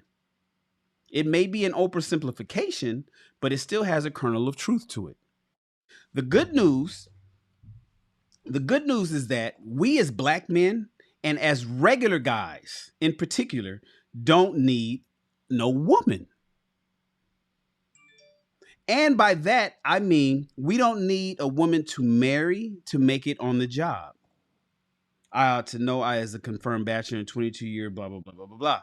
Nor do you need to settle for a black woman you wouldn't be out with at high noon because you had an itch she was willing to scratch. Shout out to Mr. Awesome. Everybody throw your ones up. Being number one isn't easy. Thank you, Mr. Awesome. Mass psychosis. You a duck expecting swan results. Yeah. That's what, and if you don't date the duck, Mr. Awesome, remember, here's the thing. She's a duck expecting swan results. And this was me. This was what was happening to me when I crossed in 1997. I'm using the cross because a lot of people can relate to that, right? It actually, I can actually go deeper and beyond that, but you guys wouldn't be able to relate. I'm giving you something that you can relate to because a lot of people here they understand Black Greek life. So if you know the neophyte that just crossed the burning sands, fresh, on the yard, a lot of people really kind of didn't know him. And now he's new on the yard. He's a Kappa or Alpha or a Q or a Sigma. And then suddenly everybody wants him. The ducks will come out, Mr. Awesome. The ducks be quacking like a motherfucker, coming out for that young brother. And if that brother didn't take those girls down, then he was gay. That was the argument. At least that's what was put on me. The jacket that was put on me was, oh, you don't want to fuck me? And I'm like, nah, you cool though. What's up though? We friends. Like, nah, nigga, I'm trying to fuck. And I'm like, yo, there's a particular sorority. Let me tell you guys. And I don't want to put no particular sororities on blast. But there was a particular sorority on my yard in 1997 that was so bold about getting some dick, getting some noob dick, that they didn't give a fuck how they looked. And I remember one particular, I don't know if it was night. Well, there was this one particular instance where she was just like, yo, I ain't trying to be your friend. I just want you to fuck me. And I'm like, yo, what, like, it almost felt like the roles were reversed. Like, yo, okay, first of all, men don't even say, yo, I just want to fuck. But if they did say that, women would probably be like, God damn, like clutch my, let me clutch my pearls and shit, right? That's how I was approached one. I mean, I was approached like that more than once, but one of them was so bold because I didn't even know her. I didn't know her, and she said this in front of her sores. And it was almost like, you know what? We've nominated this sore to fuck you, Shan, because you're a neophyte. You just crossed. You need some pussy. We know you haven't had none in 2 months because you've been pledging the whole time. So go ahead, Sora. What you want to say? Oh, I don't want to be your friend. We ain't got to be in a relationship. I just want to fuck. And they just want that's shit. She straight up told me that shit. And I was just like, yeah, nah. Like, I was like, nah, I was just, because I had shaved. We had shaved. We was complete bald, everything. We was like old school pledging and shit. So my fucking face was I was just getting like stubble back. I had rocked a goatee at the time. I didn't have a beard. So I was just getting my stubble back, and my hair was just getting kind of growing back, and I had my backpack. I was all nuked up. I had all my crossing gifts and shit. I was in shape like a motherfucker, right? Because we had pledged. And so now I'm tall, 6'2". I was 6'2". I had already did the army. I'm out the army. I pledged after my army experience. I'm already a veteran. My body everything was perfect, right? She straight up was like, look, I don't want to get to know you like that. I just want that dick. So I just want to know. Well, she didn't say that. She said, I want to fuck. She said, I don't want to get to know you. I just want to fuck. And I'm thinking to myself, damn, is that what it's like? Now I'm thinking, is that what it's like to be a noob? Or is that's what it's like to be like, why is women like, what the fuck is going on? Like what Twilight Zone have I entered into where motherfucking women is just straight up saying, and this is women of class. These are friends of mine that I'm still friends with today. And we laugh about it today, right? Because they know they still can't fuck today. They know they still can't get this dick. Even to this day, they be like, oh, so 20 years ago, you wouldn't give me no dick. Nope. And I'm still not giving you no dick because she just was like, yo, I just want to fuck. But because I didn't fuck, right? She straight up was like, no, I don't, you never know where the rumor came from. You just hear your frat brothers come back and say, oh man, these bitches is saying you gay. Like, nigga, what? And my frat noobs didn't play. So my frat was supporting me and backing me up. They knew that was the case. They knew that it was bullshit. They knew that I just didn't want to. They knew I was running for pole mark. Like, for instance, when I crossed in March, I crossed March 24th at 3:19:50 in the morning, 1997. A month and a half later, I'm running for the president of my chapter. I'm running for pole mark as a neophyte who just came into the fraternity. I was a different dude. They called me a super noob. That one of my nicknames was super noob because I had a lot I wanted to do and I just had a lot going on and and there was a lot of things I wanted to get accomplished. And just smashing bitches wasn't one of them. That was a distraction to me. So because my frat knew what I was trying to do, they was backing me up silently when the rumors was coming out that, oh, Shannon must be gay. It's like, nah, he ain't gay. He just don't want to fuck with you. And so that's what my frat was doing for me and was covering me. But I still heard the rumors myself. And so to my man's point, to Mr. Awesome's point, he's saying out there, you a duck expecting swan results. A lot of these women were ducks that were expecting results simply because they had a pussy. And felt that they can get the dick that they was wanting from me simply because I had one and I was supposed to give it to them. And maybe historically, a lot of the young guys who had just pledged and crossed, and maybe years before me, would take these women down with like no problem. I came along and was like, nah, I ain't trying to fuck with none of y'all like that. I'm good. I ain't trying. No, it's good. I appreciate you. Hot takes. I don't want to fuck with you. Thanks, I appreciate you. And we laugh about it today privately because, of course, these women don't want me to put it out there. Oh, yeah, remember when you were trying to fuck your boy, 20 years ago in the yard? But there was one particular sorority that was just like, yo, Shan, I need that dick. just let us know when you're bringing it over. You know, we'll make all the arrangements at the apartment and making sure everything is good for you to go. Take me to Pound Town. And then once we're done with Pound Town, I'll send you on back to your frat and we're good to go. I ain't gonna lie, I did take one of them. Anyways, so the point is, yes, Mr. Awesome. Thanks for the $2 blessing. It's a lot of ducks out there expecting swan results. It's a long way to say the same thing.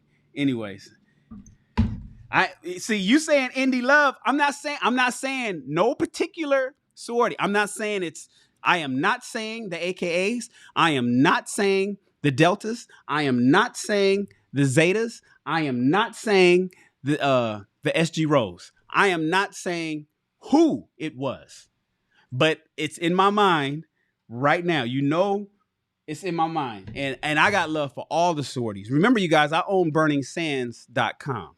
So, you know, I pay, I'm a vendor for all the sororities. I pay thousands of dollars every year just to be able to sell a paraphernalia for each one of the sororities. So I got love for everybody. It was just this particular chapter that I have this particular memory from. So, you know, I ain't saying who it is. Shout out to the NPHC, National Panhellenic Council. Love everybody in it. All right, here we go.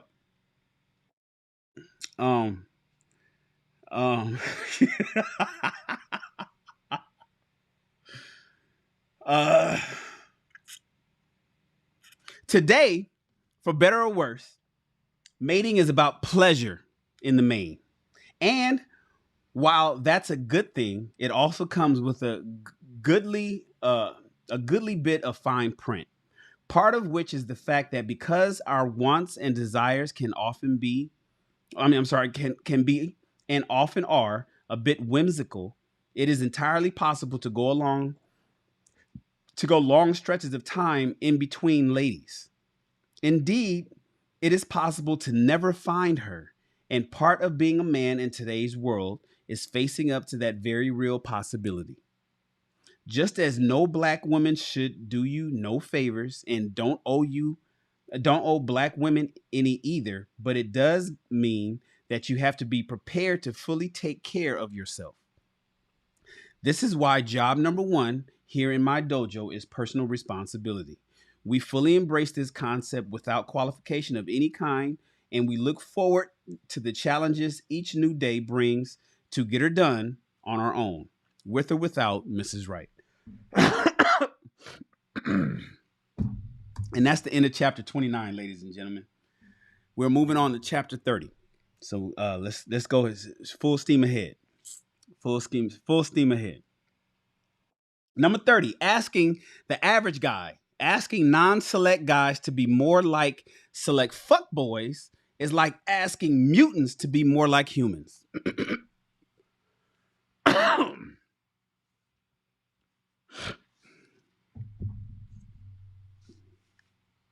All right, here we go, guys. We got 15 pages on this chapter. All right, let's go.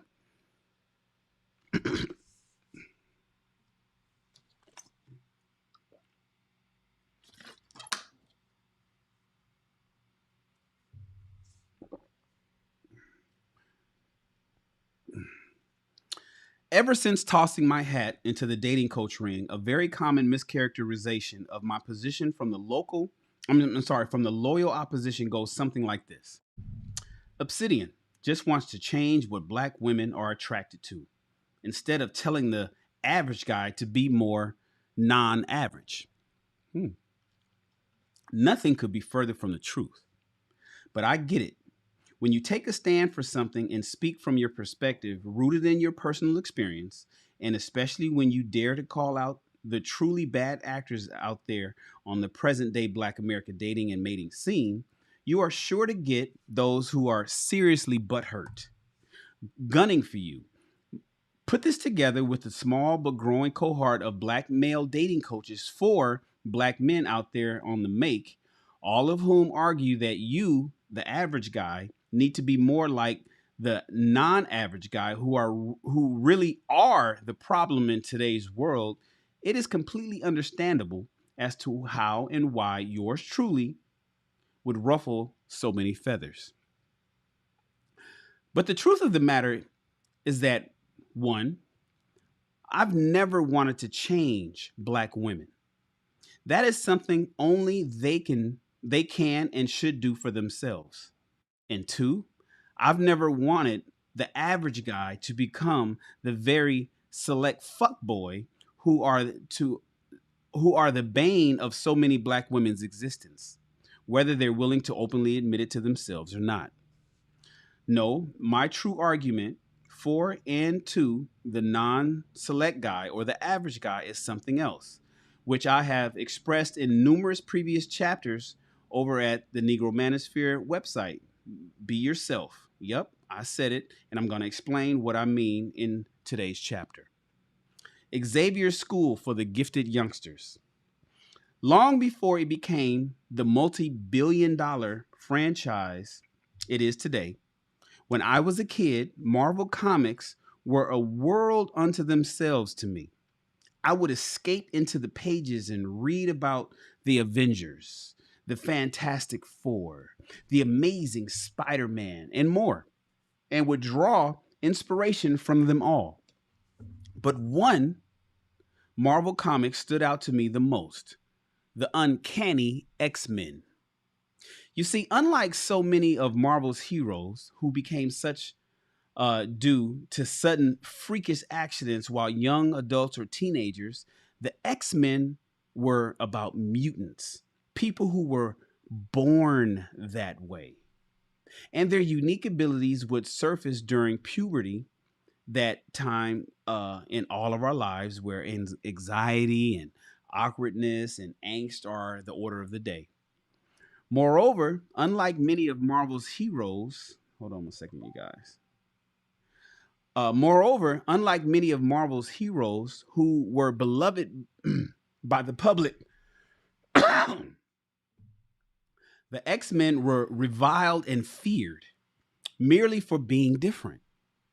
Thus set in motion the major theme of the X-Men comic: fear, prejudice, and bigotry. Of course, none of this comes as a shock or surprise to this audience. As Black Americans, we know it well. And as it turned out, the principal creators of the Uncanny X-Men, the late great Stan Lee and Jack Kirby, got the inspiration for the X-Men from real-world events. At the time, in the early 1960s, the civil rights movement was in full swing, and Stan Lee and Kirby saw a powerful opportunity to tell a story about prejudice, something they both something they both would know a bit about, being sons of immigrant Jews themselves. Indeed, the two major characters of the X-Men, Charles Xavier and Magneto, were patterned on Martin Luther King Jr. and Malcolm X. Excuse me. Okay, there we go. In fact, the first X-Men film 20 years ago, Magneto even utters Malcolm's famous "by any means necessary" quote. It was the tension between the two protagonists in the comic that made it the smashing success it is today. But even more important than the mutant premise of the book and resulting movies was the fact that Xavier himself was disabled, a true first for a comic book hero. Confined to a wheelchair, the bald head Xavier's powers were with his mind. He was the world's most powerful telepath. In addition to this, he, along with his nemesis Magneto, created a machine called Cerebro, which further amplified Xavier's powers on a global scale. Now, think about this for a minute. Most heroes are ripped, shredded, muscular, and very agile people, often able to lift cars over their heads and withstand being shot at. But here, Xavier, who was the polar opposite of all of that, and He is the leader of a super team of mutants, the true brains of the operation. Sure, there were brainy superheroes like Dr. Bruce Banner, but he became the Hulk. Or Dr. Reed Richards, but as Mr. Fantastic. That's what I call Mr. Awesome sometimes. Just want a sidebar. I sometimes call Mr. Awesome Mr. Fantastic. He don't know why I call him that. Maybe he can learn a little bit here.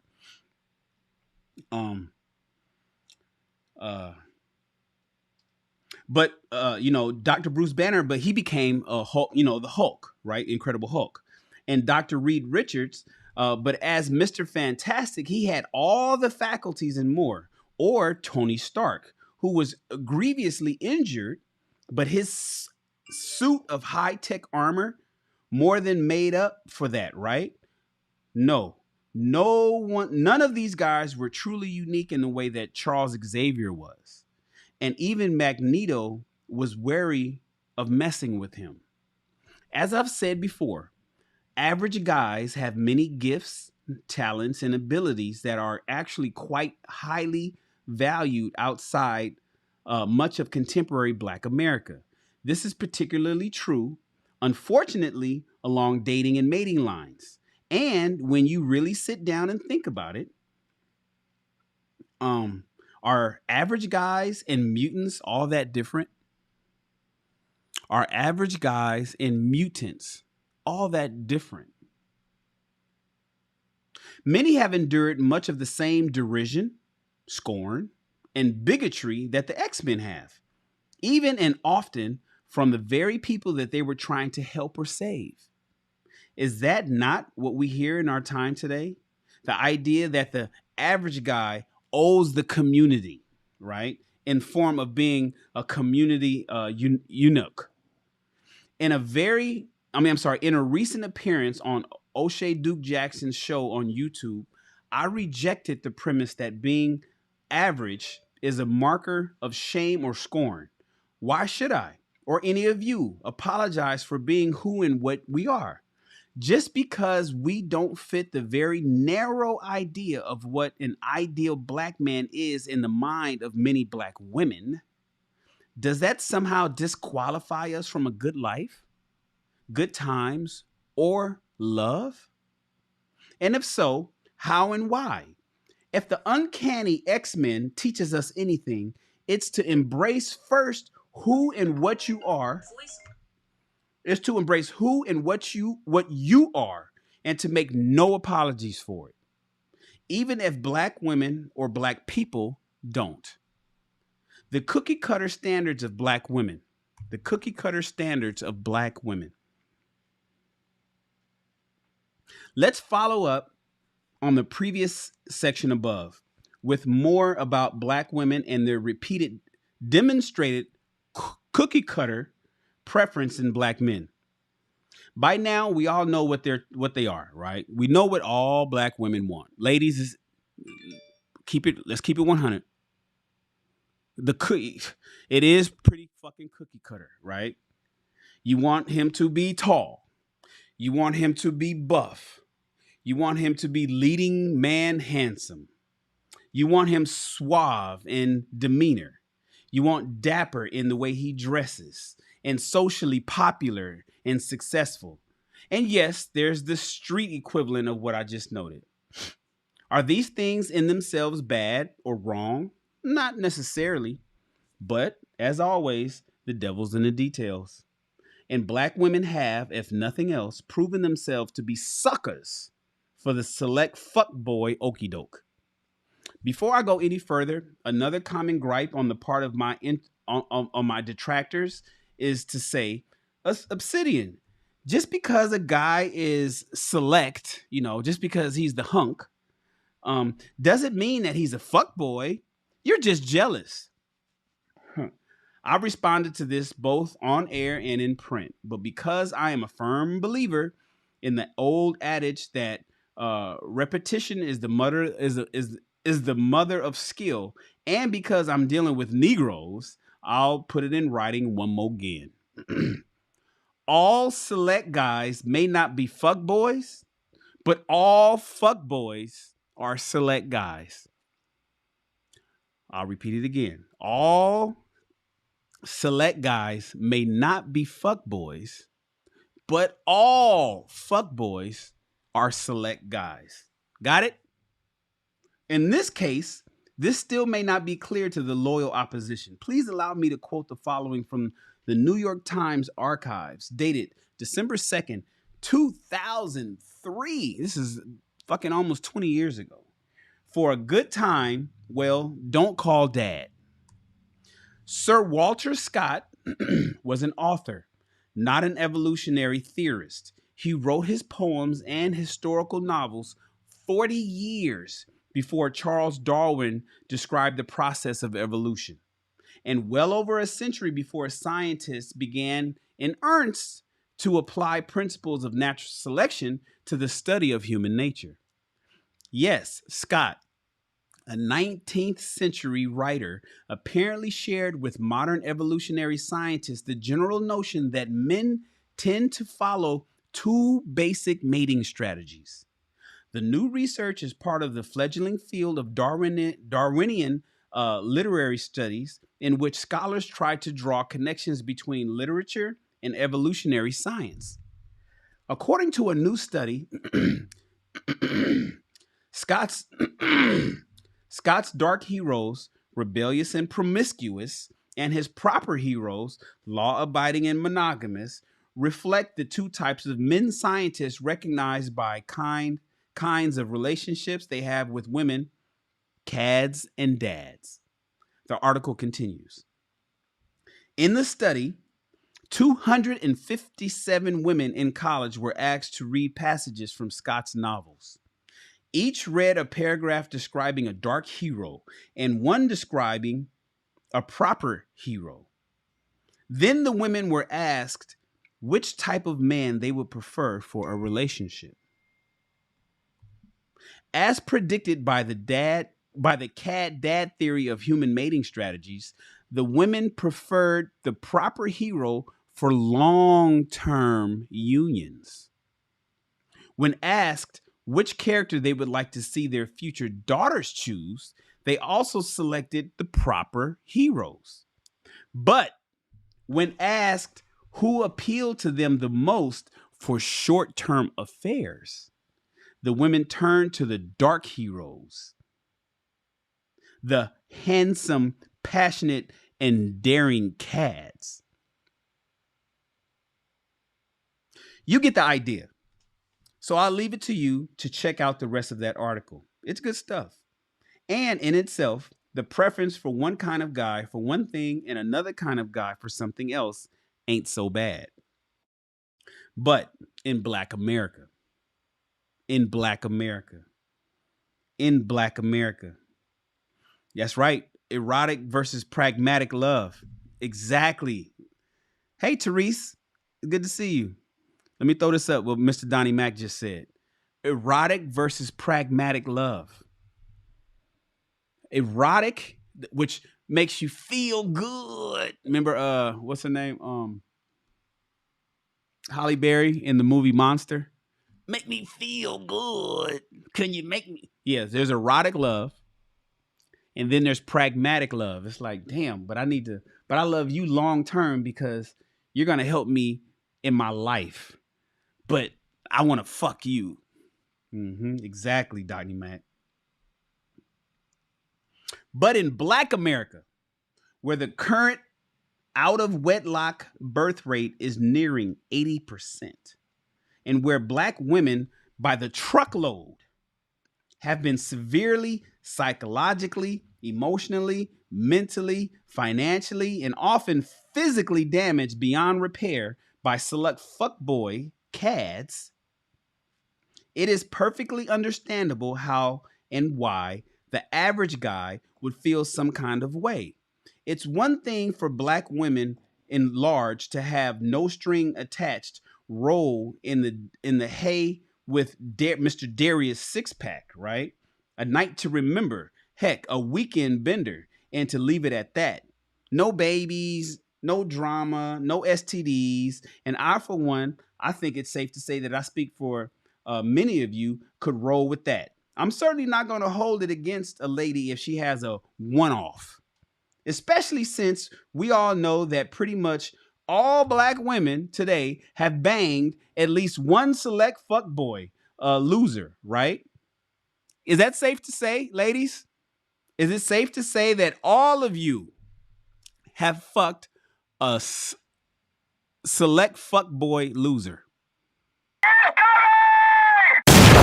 Shout out to C. Anthony Johnson. Everybody throw your ones Being up. number one isn't easy. Thank you, C. Anthony John. He said, salute, my guy. The grind never stops. Hoorah! Hoorah. Yeah, man. You know, I'm back at it. Even with the sniffles, even with a slight cough, I'm clear of the virus. That's all that matters. And now it's just a recovery. So I'm back. And my head ain't pounding. And I ain't got cold sweats and shit. So I'm feeling good, man. I appreciate you, bro. Everybody throw your ones up to C. Anthony Johnson. Thank you for the $5 blessing, because that's what it is. It's not a donation. When you guys give super chats over here, you guys are blessing and blessing and investing.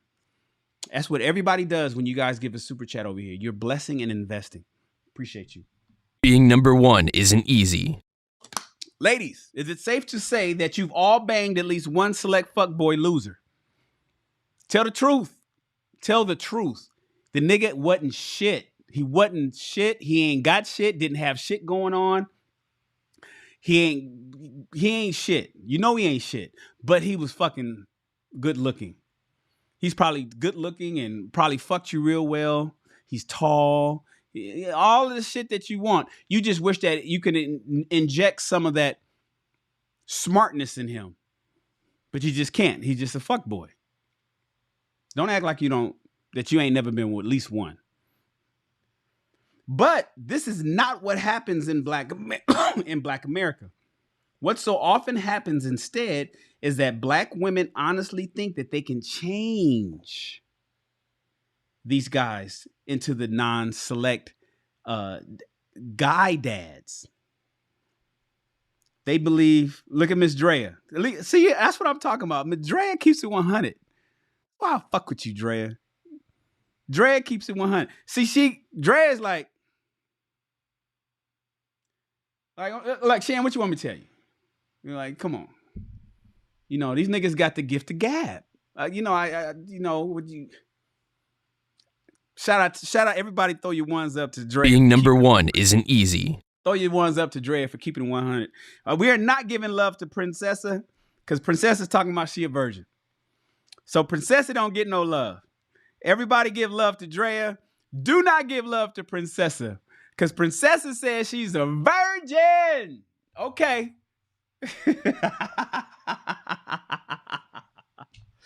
Listen, I understand, ladies. I understand. You've all smashed a fuckboy. You smashed a fuckboy. Some of you targeted that nigga because you just wanted to feel good, kind of like Halle Berry did in that movie. You just wanted him to just.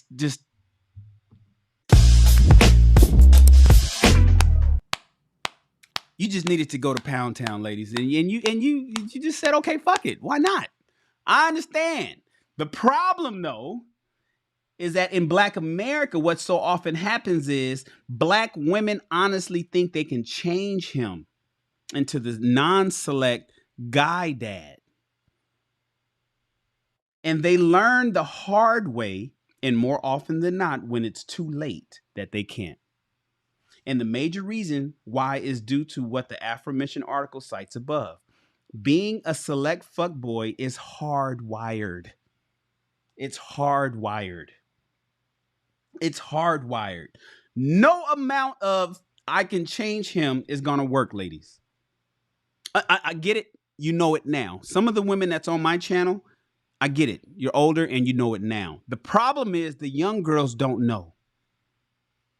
The young girls don't know. And you sitting there telling them to go do a fucking hot girl summer.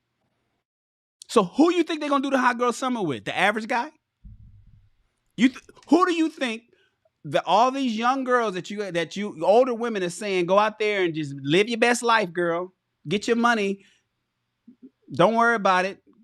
go to the slut walk, right? You telling these young girls to go to the slut walk, and you telling these young girls to have a hot girl summer and to live their best lives. Who the fuck you think they're gonna pick?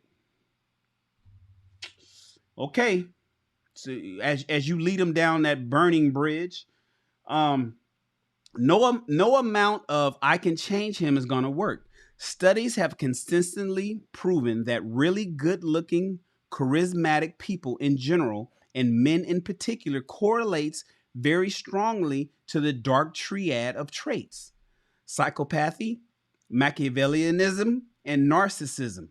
Surely you would have taken a whirl around Black social media and seen scores of Black women bemoaning their addiction to narcissists. Well, there you go.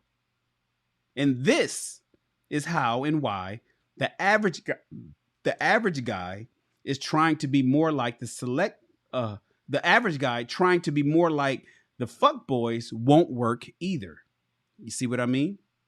At any rate, only the ideologically blinkered or those who stomp down in denial would attempt to deny that when it comes to Black women in the aggregate in our time today, which is heavily influenced by social media, Black women have an incredibly narrow and rigid notion of what makes a Black man attractive. This is seen repeatedly in literature they read too. Women of other races, white women, Asian women, Hispanic women, women of other races and backgrounds have a wider palette as to what makes a man attractive. Do you honestly think that a Charles Xavier of the X-Men could happen in Black America? To ask the question is to answer it. The self-improvement trap. Here we come to another serious misnomer. The idea that self-improvement, to put it in a way another social media personality would, I don't know who he's talking about. Anyways, here we come to another serious misnomer. The idea that self-improvement almost always defined first and foremost as getting in the gym is the answer to the non-select guy's woes. Now, because this has been something of a flashpoint of contention between me and my detractors, I think it's very important to put down in writing for all time my position when it comes to self-improvement. It is made up of 3 parts. 1, mental. 2, physical. And 3, social. Let's take each of these in turn, shall we? All right, cool. Self-improve. Rich Goodson. Who is he talking? Oh, is that C Boogie?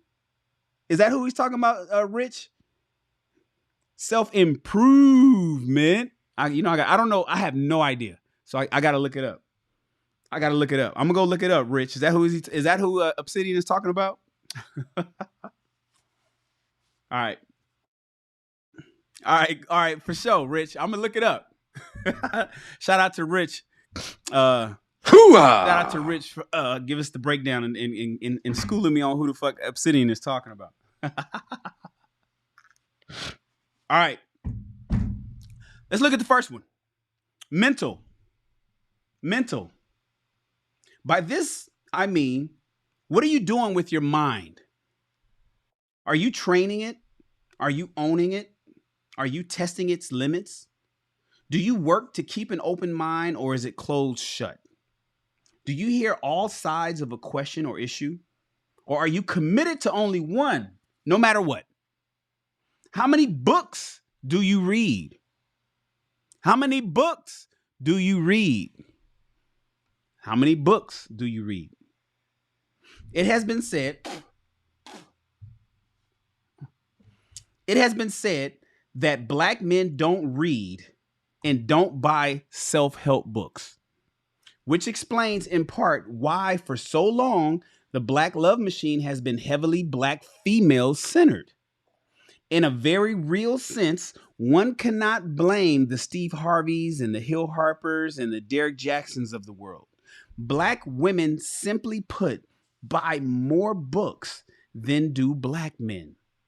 But that doesn't have to be set in stone, brothers. We can change that. And it starts with you.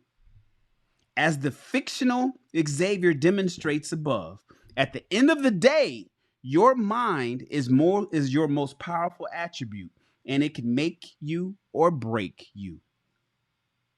You might consider what I've done in my life, which was committing to reading at least one book a month.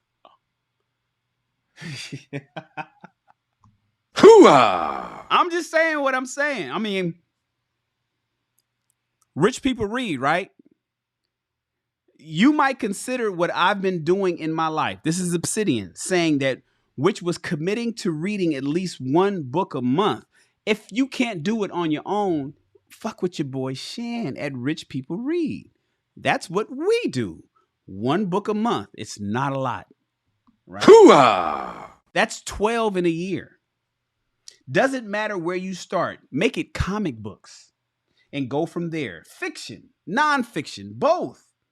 Print books, ebooks, both. Read on topics that you like and interest you, but also try to read up on things that don't. Being a well-rounded man is something that many women, yes, including black, do have an appreciation for. You should know at least a bit about the classics. And yes, you should include those from the black genre as well. Since much of what we discuss has to do with black women, you should at the very least have a passing familiarity with what they read, with what black women read, right? One of the reasons why I've kept Feminista Jones and Brittany Cooper around, so to speak, for example. Your brain, he's making a case, sidebar, everybody. He's making a case in part one, the mind, as to why you should even be here listening to me read this book. As to why you should subscribe to my channel, if for nothing else, just the Rich People Read portion. Shout out to Obsidian for that. Hooah! Shout out to Obsidian for that.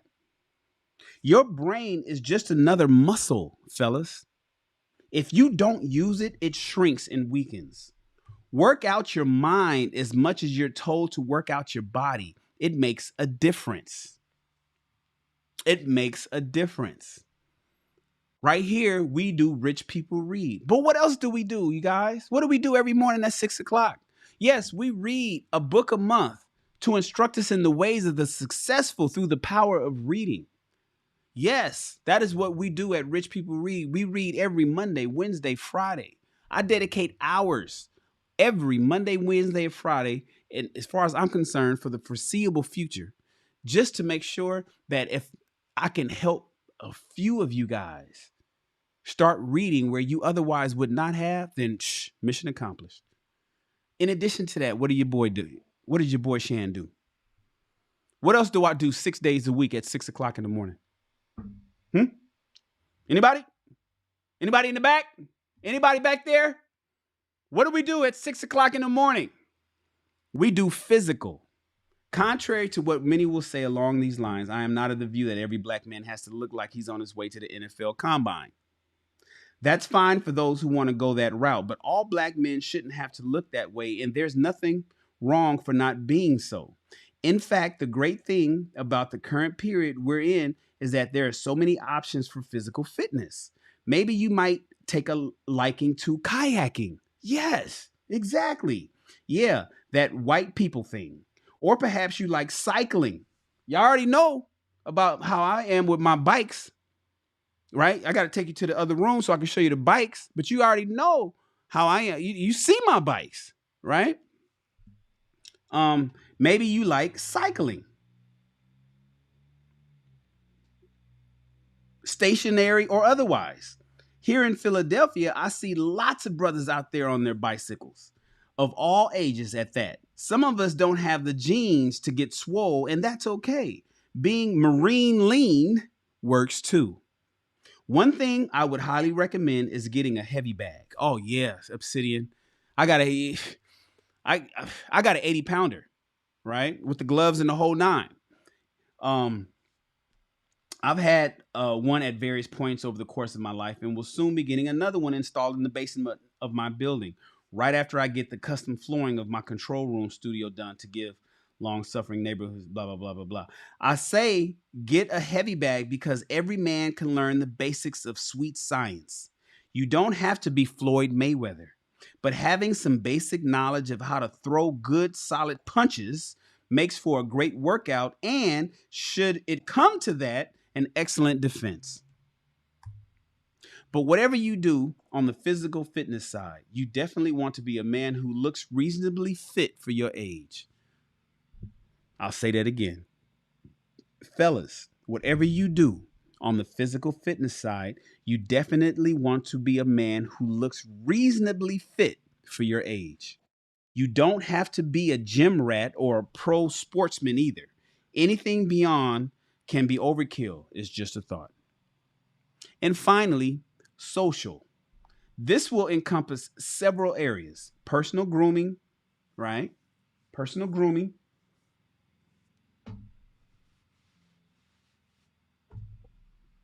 Present and presentation.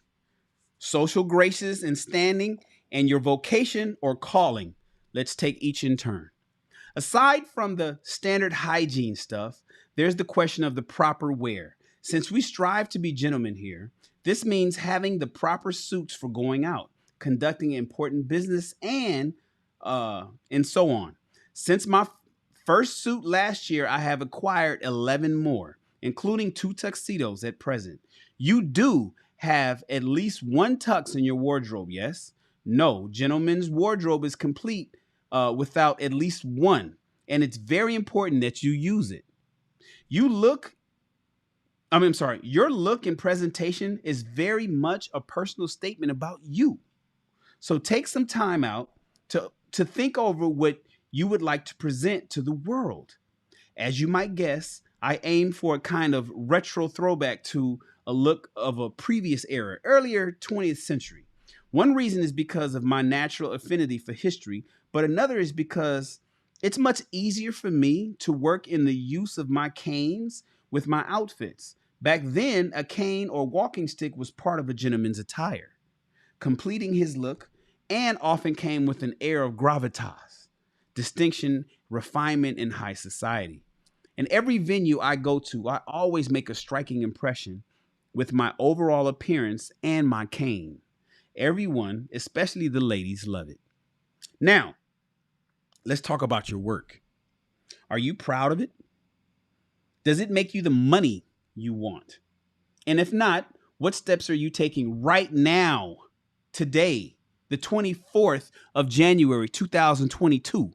Right now, what steps are you taking right now to address it? It is my personal opinion that whenever possible, Black men should be in business for themselves, forging alliances, partnerships, and networks for other Black businessmen for mutual benefit. This, in my view, is the pathway to success and freedom. And trust me, when you are successful and free to come and go as you please, it will show. And I can testify to that. Ladies, sidebar, I can testify to that. But those that know me know, especially those in here in LA that know Shannon, that know my life, know that what he just said is true. All right. Do you have business cards made detailing your line of work? I certainly do, and I am keen to hand them out to anyone that has them. A man should be proud of his work, and if you are not, fix it right now. Remember, boys, a gentleman has a social life. It is very, very important to get out of the house and socialize with a lady friend if at all possible, with the fellas on occasion, and alone if you must. As a freely admitted workaholic, I've committed myself to going out to socialize at least once a month. That's 12 outings a year. If you don't know where to start, I've just given you the key. Embrace your inner mutant. The entire point of the Uncanny X-Men is to embrace diversity, and quite to the contrary of today's era in Black America and among Black women in particular, they are anything but embracing of diversity when it comes to Black men. All too often, they see us as one big undefined mass when it suits them to do so. Usually when it comes time to find someone to blame for their addictions to select fuckboys, right? Suddenly, they can't make distinctions between and among Black men. You know, whenever a woman gets hurt by the fuckboy, suddenly all Black men become one. They can't make any distinctions after that. After they done made the wrong decision to fuck with the wrong dude, or that dude got over on her, or you know, she didn't get much. She didn't get what she thought she was gonna get out of that relationship with him. Suddenly, all these niggas look alike. Doesn't matter who you are. Suddenly, suddenly everybody just blurs into all Black men to Black women that seem to have a problem with the fuck boy that she selected. Right? Suddenly, they can't make distinctions between and among Black men. I'm shocked. Shocked, I tell you.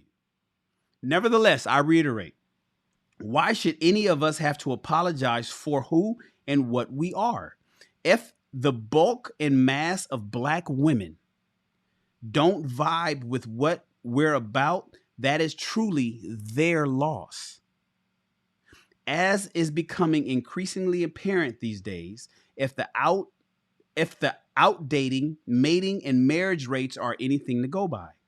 I mentioned above my canes and walking sticks. I have used one since my early retirement a decade ago. Technically disabled myself, I made the decision that if I had to walk with a cane for the rest of my days, that I would use the sexiest ones around.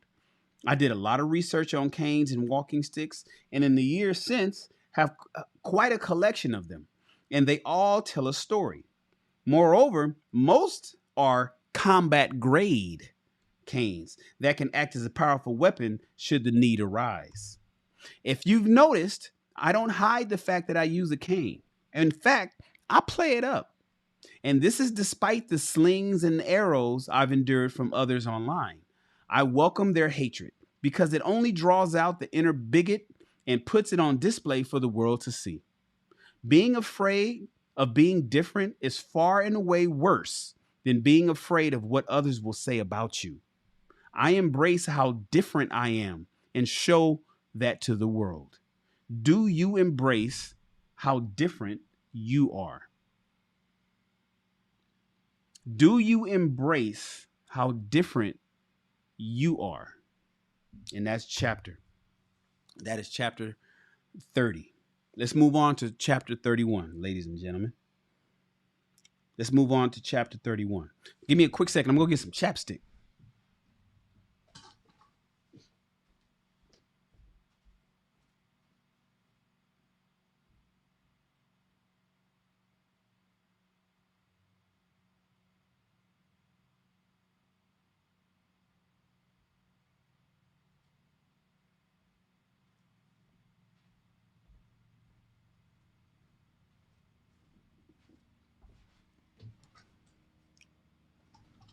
All right, that's better.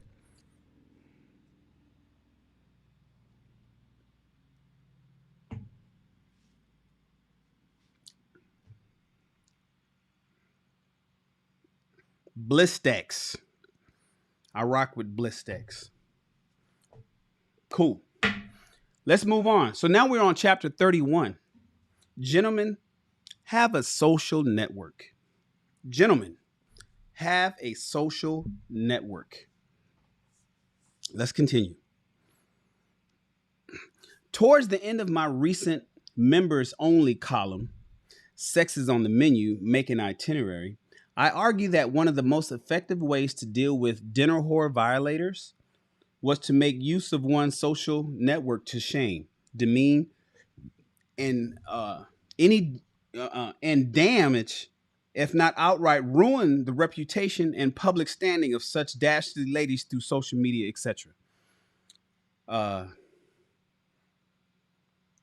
Quote, a very common response to listeners and folks who talk about my itinerary thing is to say, you know, them sisters are just going to take those dinners and dip out, right? Thinking that I hadn't already planned for this likely scenario. Well, as it turns out, I have given the matter lots of thoughts, have come up with the appropriate response. Reputational damage.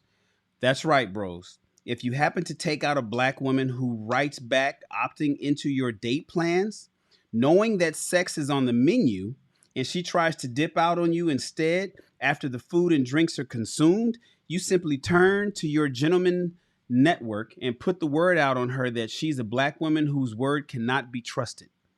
This is one of the perks of being a gentleman. They have social networks. They where they pretty much get all of their needs met, employment and business opportunities and advancement, as well as in matters pertaining to dating and mating. And as a social network can have pretty devastating impact on lying, freeloading psychopathic bitches. Once the word is out on her, no one in the gentleman's network would dare attempt to take her out, and they will be keen to continue spreading the word about such a woman too. Lest you think my modest proposals is too harsh, just consider this. Women publicly shame men through social media all the time. Women publicly shame men through social media publicly all the time. Remember that the whole dick pic thing? Wait, now, did we read this already? Yep, I read that already. We're not going to read it again.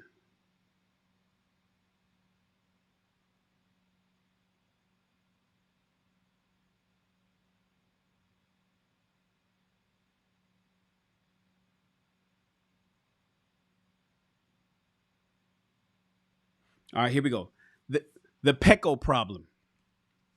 Nearly 2 years ago, an incident occurred in my personal life that has since become part of the Obsidian mystique, if you will. You see, I was in deep arrears to my local electrical utility, Pecco, to the tune of $1,600 US. And I was facing shutoff of my electrical service if I didn't pay up. Just how did I run up such a large electrical bill, you might ask? It's a question I've pondered myself many times since, especially as I've always lived alone and as such couldn't possibly run up such a big bill. Pecco, being a de facto and de jure monopoly, has been known to hit customers out of the blue with such large bills in the past. One of my listeners reported a similar incident, and he is also a resident of Commonwealth of Pennsylvania. And as such, Pecco has me and other customers over a barrel. Since they are the only game in town, I had no choice but to pay, despite the fact that I have never had such a large bill before in my entire life. Not having the money up front to pay the bill off, and with the prospect of living in the dark looming near, I turned to my supporters, all of you, and for help. Within a week or so, I got it and was able to pay off the bill. That was almost 2 years ago. Today, my current electric bill is merely $59. And last month's bill was even less than that. Keep in mind,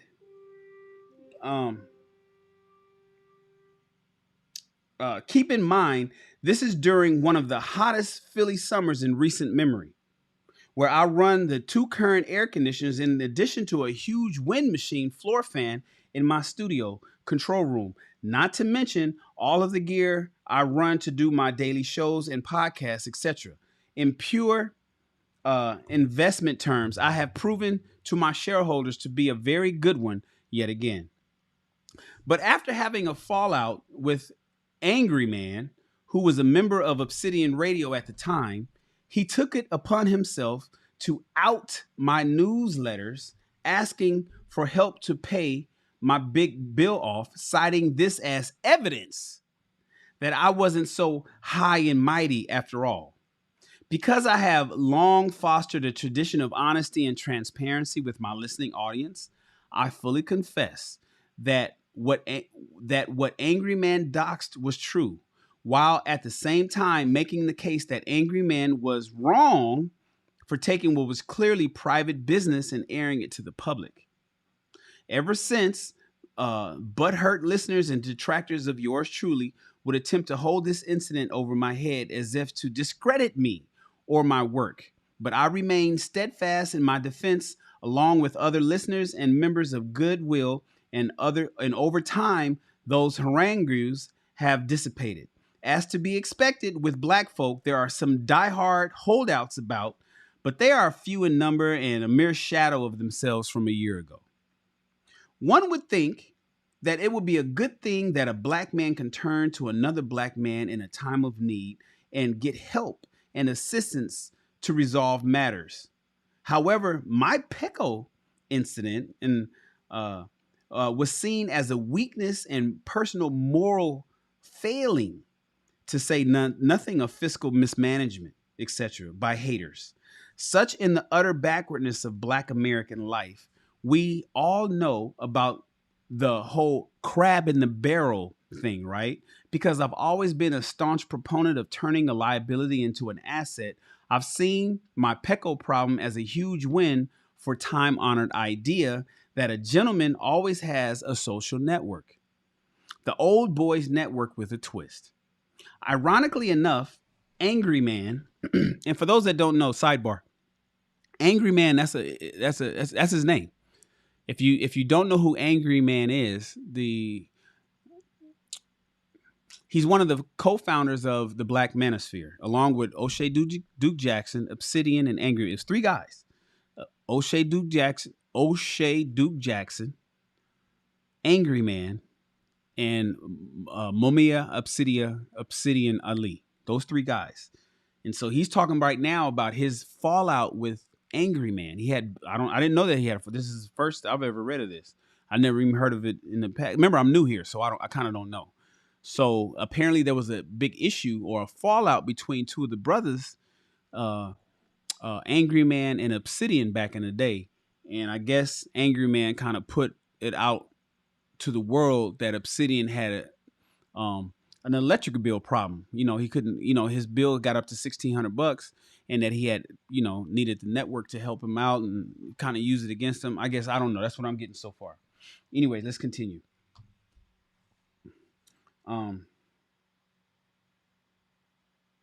Ironically enough, Angry Man plays a powerful role in our time today with this tale of a social network. By now, you are all aware of his displeasure at the admittance of certain others into the Black Manosphere space on YouTube, and he and his compatriots have been quite vocal about it. I contacted Angry Man personally with a solution rooted in a deep, rich history that persists to this very day. And why not create a gentleman's club in this way that we can have rules for who can and cannot join? It would require a degree of organization and, of course, finances in order to bring this idea of a club about, but it can be done. After all, no need to reinvent the wheel. We can simply follow the example of others in this regard, tweaking it to meet our particular needs as we went along, right? Wrong. As some black men, Angry Man included, I am sad to say, have aptly demonstrated on YouTube, in particular, in many months, they are not inclined to strike out on their own and forge their own path, but rather they are content to remain on the social media platforms of others, while at the same time claiming some kind of special space as if they've purchased it to begin with. The very notion beggars belief, but there you have it. And once again, Angry Man himself lies at the center of it all. Oh, the irony. But as I've noted above, I always see the good in a situation, and as such, I'm taking this opportunity to make the case for a brother to have a social network. Although the phrase "old boys network" is a loaded one, often with racial, racist, sexist overtones, even the notion's most diehard detractors readily admit the fact that such networks are hubs of social and even business financial activity. We've all heard about how business deals are made in smoky back card rooms on the fairway up at swanky black tie events. These are not fictions of urban legend and Hollywood films, but very real occurrences that go back centuries. As the history of the Gentlemen's Club easily attests to, look it up yourself. Although there are instances of black men having their own forms of gentlemen's clubs, with perhaps the biggest examples of that being the Black Greek fraternities, the point remains that men today need to socialize more. Remember, a gentleman has a social life, and that extends beyond the realms of dating and mating, as St. Kevin Samuels frequently points out in his video presentations on YouTube. Life is all about relationships. And the old adage about it's not what you know, but who you know couldn't be more true today. Black men have got to get into the idea of being more social and being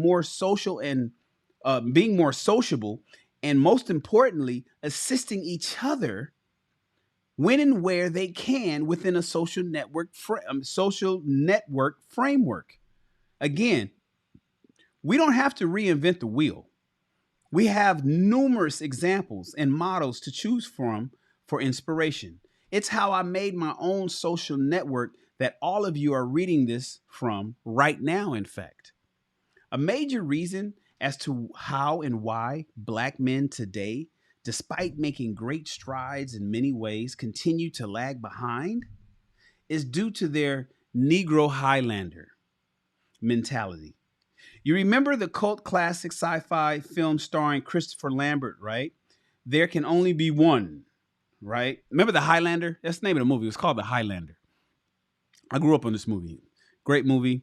And in there can only be, the whole movie was about another Highlander coming out and saying, yo, there can only be one of us. Anyways, you remember the cult classic sci-fi fantasy film starring Christopher Lambert, right? There Can Only Be One. Well, sadly, I've noticed that a not insignificant number of black men have this mindset. And it has often been a massive hindrance to them. I'm sorry, hold on. Oh yeah, it has often been a massive hindrance to them across the board. In short, it is seriously counterproductive. One reason why men of other races, ethnicities, and cultures seemingly get ahead so quickly and in grand fashion is because they have and make extensive use of a social network, not in spite of it, like we black men do. The time has come for us to join the fold. Sidebar. Now, I want to talk to you guys, and I think I am going to talk to you guys later on. What up, Hayakai? About, you already know how much I preach your mastermind group, right? You already know how I preach the mastermind group. What was the biggest takeaway from the book that we just read, Think and Grow Rich? I told you what I kept failing to do. I told you what I've attempted to do multiple times and I couldn't get it together because I couldn't find people that was willing to do it, was create a mastermind group. One that was very highly functional and highly thinking. It was very difficult for me to try to put that together. I got a lot of people that want to listen at me. I got a lot of people that want to that would love to join Shannon's mastermind group. They don't have anything to bring to the table. They just want to sit around and leech and suck off the blood of Shannon's brain, right? That's all they want. I got that. I've been doing that. That mastermind group has been together for 30 years. I was looking for a different mastermind group, one where iron sharpens iron. And I told you that was always an issue. So one thing that he's mentioning right here is brothers getting together. Basically, really getting together and making shit happen together. Because even in fashion, you guys already know I'm a film producer, right? But I'm also a fashion designer. Now, in fashion, as an example, I'm downtown in the fashion district. I've been down there since 2014, so that would make me, sheesh. Am I going on 8 years? So I'm down. I've been down. I've had an office downtown in the fashion district on Santee. I'm on Santee and Olympic, right? I've had 3 locations down there. Excuse me. All of them along Santee Street. But when I was downtown, well, not when, now when that I'm downtown, there's no other black people. I'm the black guy that everybody in the neighborhood. there's about 300 or so vendors, different stores in the alley. We have 3 alleys. We have the OG alley. We call it alley 1, 2, and 3, right? And so there's the brothers in the alley. There's the foreign black men. There's not the non-ADOS men, right? So we got the one brothers from Barbados. It's 2 bros. They got a women's clothing store. There's another African dude that sells hats in the alley. He's had his little corner. He's been there for years. There's really nobody else. The only ADOS black guy that's been down in the fashion district is. Listen to this. Is this not mind blowing? The ADOS, the only ADOS black guy that's been downtown in the fashion district at the alley was me for years. Now, it may be a few people coming in now because the prices are so fucking cheap because, it was like a mass exodus because of the pandemic. But prior to that, when it cost money and you had to actually buy into you, so you have to believe in yourself and do the hard work and all of that kind of stuff, just black people just didn't come. They came down there to shop. They came down there to spend money. They came down there to ask for ideas, and then they'd go back home because it was always, they did their fashion design in their living room or some shit like that. Nobody wanted to open up a store. Nobody wanted to open up an atelier. Nobody opened up a small studio to get. Nobody did that. I was the only one. I am the only one. I'm still down there by myself. It's not like, and if there is somebody down there, I don't know because I haven't been there much. I've been kind of doing a lot of YouTube stuff. My team still goes down there to do their work every day. But really, there's no other black people down there. And I have been asking to try to figure out, like, with as many black people that's interested in fashion, right? And I'm talking above and beyond. I'm talking about independent fashion. I don't mean the big ones like, you know what I'm saying? Like the Pierre Moss or let's not talk about the ones that got some help, right? And pushed them. I'm talking about just the individual people who have a great idea, who knows how to put some clothes together and make shit happen. There was really nobody down there. And so it was something that would always confuse me. Why won't black people get together? So then when I would find other black women, now there was a few, so who came down there that I remember was of course there's my 2 homegirls, right? There's my homegirl with Urban Rarity, right? Courtney with Urban Rarity. And then there is Asia with TLZ La Femme, right? So I don't know if you guys have heard of those 2 brands. Asia with TLZ La Femme. There's Urban Rarity with Courtney. They were down. They took those women took the plunge. Black ADOS women took the plunge. They came maybe 5 years after I was down there, right? And they're still down there. And then came, what's the sister's name? She something Blue. I forget her name. God dog it. She would She opened up her store and she hung out for it as long as she could, but then she realized it kind of like wasn't worth it because black people wasn't supporting. Blue, what the fuck is her name? I can't think of her name. God dog it, that's bothering me too. Something Blue. Her whole thing, because she would always have blue hair, and she drove a Mercedes G-Wagon that was completely polished. It was like chrome. She drove an all chrome G-Wagon. She had her brand down there and she made shit happen. But she actually picked a bad location where she actually opened up her store, and she hung out there she had to be there at least 2 years. But she's gone now. She's not there anymore. I know she's still in the business, but she's just like, man, fuck that. Why pay the rent every week? I'm sorry, every month to something that people aren't really supporting.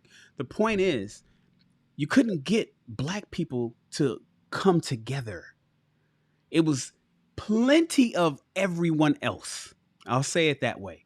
Everyone else all cultures, races, national, everybody else came together. You'd see it together. You see families and shit. You go in, you see the kids. You see the kids working. You see after they be back there doing homework, and then they turn around and be selling you a pair of jeans. You seen that everywhere, except for black people. Black people was like, nah, I'm not, it's like, okay, because they come ask me, they be like, oh man, and I remember when I had my storefront right on Santee and 11th, they were like, oh man, this store is fly, because I had the TVs and shit. It was painted, everything was laid out perfectly, right? It was a really good looking store and had racks was filled. They were like, oh man, this is dope. And I'd be like, yo, the spot next door is open. I know the owner of the building. I get you the spot. I get you right in. He'd love to have you, especially if I vouch for you. Oh yeah, nah, I'm not ready for that. Black people, we were never ready to take a plunge or to invest in ourselves or to even come together. It was always just, give me some information. I'm gonna take it back to my apartment, or I just want to, I hold all my meetings at Starbucks, shit like that. It just would bother the fuck out of me, man. And so that was one of the reasons why I became popular over at Clubhouse, because at Clubhouse I would talk about my experience, and I'm one of the only black fashion designers in the fashion district near the alley at all that would come down there with a full storefront. Now, you could maybe around the corner find a building and somebody be up on the 8th floor in a small room in a small, studio room, that just so they could say that but they wasn't really doing anything. And the turnover over there and the volatileness of those would turn over so often.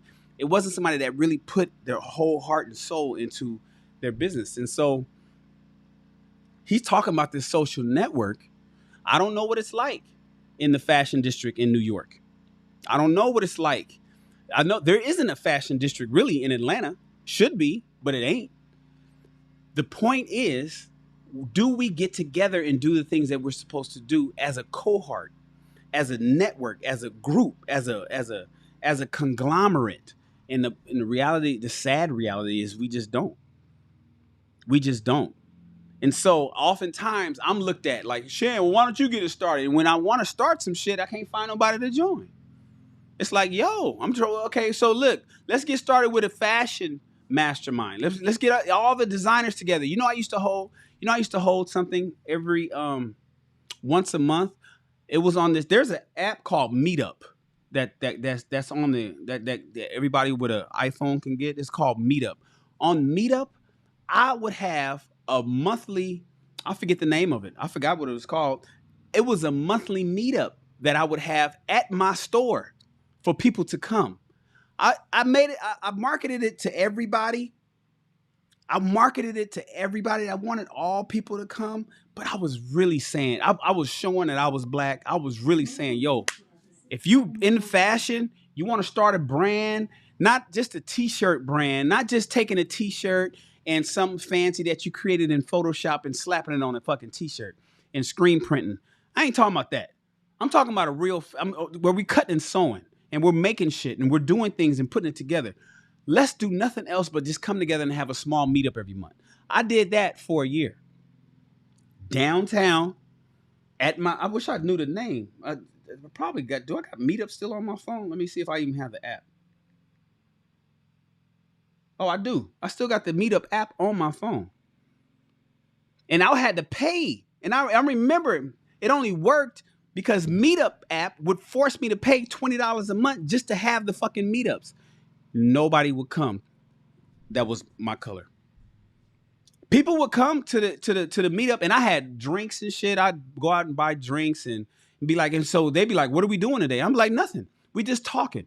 All we're doing is just getting together and we're just talking." But I'd always be, I'd be there and they'd all come in and they'd see it was me. They see it be a big old tall black guy, and they'd all be all, these people be all like kind of blown away because my store was like super fly, and it was like, God damn, this looks like Beverly Hills and shit. And they come in there, but it was always everybody that didn't look like me. They were all ready to go. They wanted Shannon to lead the way into the next discussion. Let's talk about e-commerce. Let's talk about fabric sourcing. Let's talk about pattern making. Let's talk about what it takes to get you know. I mean, it was just all kind of shit. You know, how do we size our samples? I mean, we would have all these different discussions, and it'd be like I'll be the only black dude there. I'll be the only black person there. No other black people came, and it would blow my mind. So, shout out to Obsidian, and I don't know how this is working for him. The social network that he tried to put together here, that he's talking about in this chapter. I know I've tried it many times, and the reality is I'm probably gonna try it again because I'm the kind of guy that don't stop doing shit just because it didn't work. I mean, that's kind of how I've had so many businesses. If I told you guys how many damn companies I've started and stopped, or started and sold, or just kind of like forgot that I even fucking had it, it'd blow your mind. I don't normally get rid of or stop doing good ideas. I just kind of table them until later. Until I find an opportunity that makes more sense to actually continue doing it. Damn, my gardener is loud. I don't know. Why is his lawnmower? He stopped. The lawnmower has to be 3 feet away from me. It sounds like. It may not. This microphone may not be picking it up, but it's loud as fuck to me. Anyways, now he's beating on my house. Anyways, so I may not get rid of I don't get rid of ideas. I kind of like just table them until a better opportunity arises. So now that I'm at YouTube, I don't know. Now, will I do that for fashion? I have no idea. Obsidian is talking about doing it just in the black network period, just for men to get together and just have a black cohort of black men. I'm already in a fraternity. He mentioned that, right? I'm a member of Kappa Alpha Psi, and I'm a pretty popular member of my fraternity. So, but I know how important it is for us to get together, and these mastermind groups are necessary, especially if you want to succeed in anything. Remember, one of the 6 things that you have to be if you want to consider yourself a high value man, fellas. I'm talking to you, right? It's not just the money. It's not just the money. You can't just be rich. You can't just be making a whole bunch of. You have to be part of a network, and the network has to accept you. You have to be part of the network, and the network has to accept you. You can't just be like, I'm part of that network because I say I am. No, you have to be part of that network because they let you in. And that network is full of other high value men. So shout out to him for writing about that in this particular chapter. I wanted to just mention how difficult it is that I've tried to create these networks myself within an industry like the fashion industry. I did it in the film industry. I'm only going back to the last few years. I could really go back 2 decades because I did this shit. I tried this shit in film. It didn't work there. I was the only black dude at Sunset Gower Studio. I mean, I really need to just write a book about my life so you guys can understand all the shit that I've gone through before I start to forget it. But it happened in Black Hollywood as well. When I started my own film festival in 2004, when I started the Hollywood DV Film Festival in 2004, and me and my boy Tony couldn't get no other black folk to, but everybody else came, but the black folk didn't want to come. It's weird to hear. And then I'm in Hollywood. It's like, yo, I'm in LA. The fuck. This is where we see all of y'all. We see you guys at the parties. Black people came out. No, there was never a shortage of black people at the parties. It's never a short of black people that want a cranberry and vodka. Where there's a DJ in a bar, you will find black people. But when it comes to work, when it comes to networking and doing the work, not just sharing business cards and shit, not just saying, oh, here's my card, let's get together. It's some shit that they did made up at fucking Vistaprint. I ain't talking about somebody that took $20, made up a little standard design at Vistaprint and got their business card made. I ain't talking about that.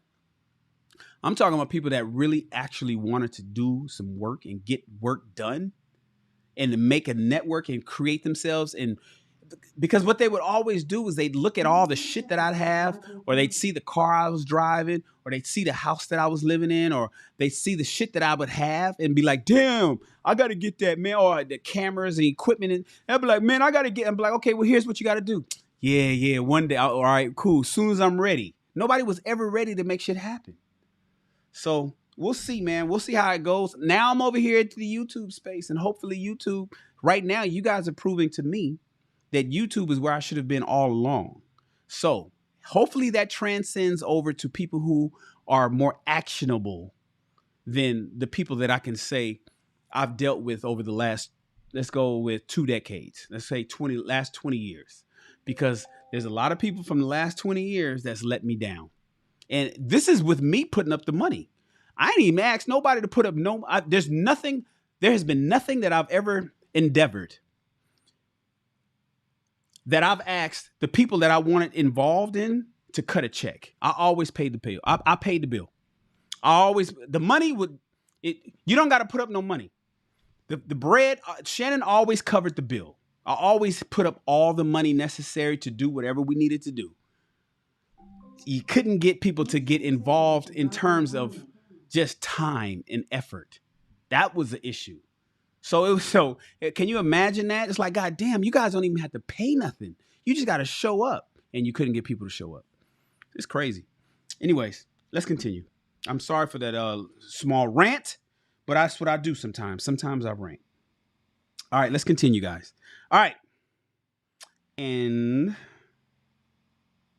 again, we don't have to reinvent the wheel. We have numerous examples. Okay, a major reason as to how and why black men today, despite making great strides in many ways. Oh, hold on. Alexa, lower the volume to 1. Okay. He got his whole team out there cutting my house. All right. A major reason as to how and why black men today, despite making great strides in many ways, continue to lag behind is due to their Negro. Oh, I already read that part. Okay, so we're on to the next page. Monkey see, monkey do, or else. Monkey see, monkey do, or else. As noted in the intro to today's chapter, black women in particular, and women more generally, are heads and shoulders more socially savvy than our black men. That's true as a motherfucker, right? They can and will use their social networks for all manners of purposes. Personal, economic, and even political. For problems big and small. Black women have always been the engine that powered social network development in Black America. From the church to the sorority to Black social media, excuse me, today. But there's nothing set in stone that this can't or shouldn't change. Black men have every right and incentive to do the same thing or else. I say that because social science research has shown what happens when men in general lead socially isolated lives. For example, author Eric Klinenberg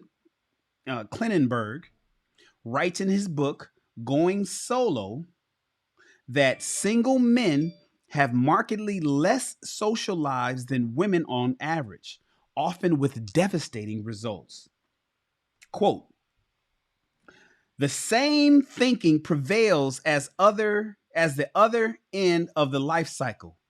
Elderly single people most often are not, as you might imagine, fighting over a handful of men, still just about standing. These real-life golden girls, now only too well... Oh, snap! Roger report. Got to put a pause on everything, everybody. Everybody, throw your ones up. Being number one isn't easy. Everybody, throw your ones up. Being number one isn't easy.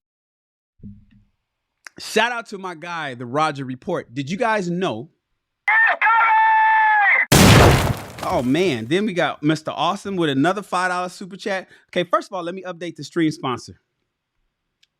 I got to update the stream sponsor because my guy, the Roger report, has put A $20 blessing on the books.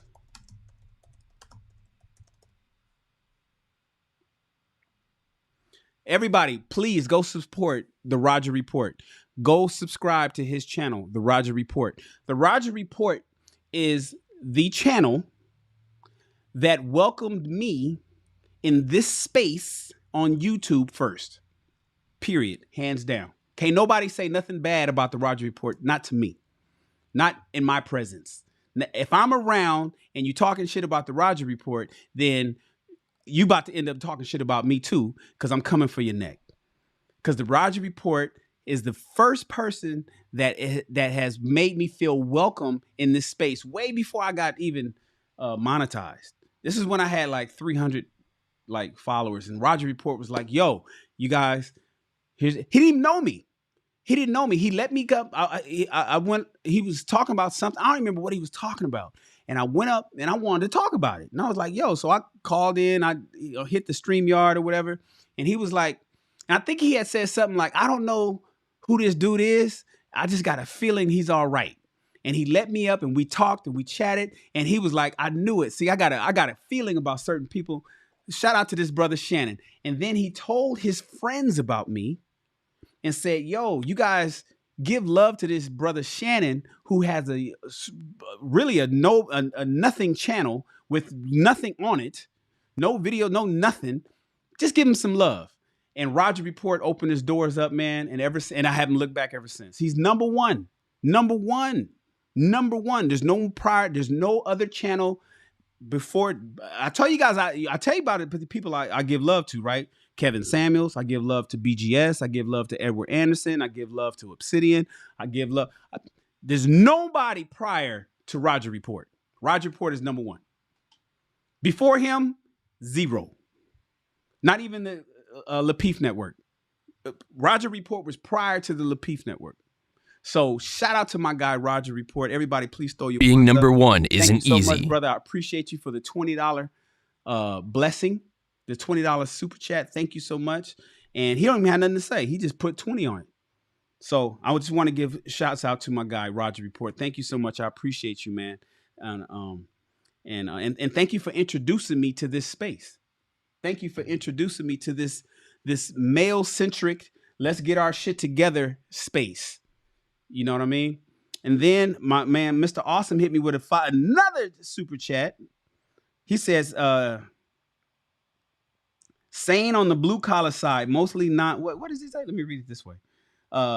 Same on the blue collar side, mostly non-black that work high paying projects like the Polo Club barns we work on. These are expensive horse houses. I'm not really sure what you're talking about. Hit me on the backside. Hit me on the back channel, Mr. Awesome. I'm not sure what that means or what you were talking about, but I'm sure you'll explain it to me later. Thank you for the support, though. Nevertheless, thank you for the $5 super chat. I appreciate you, man.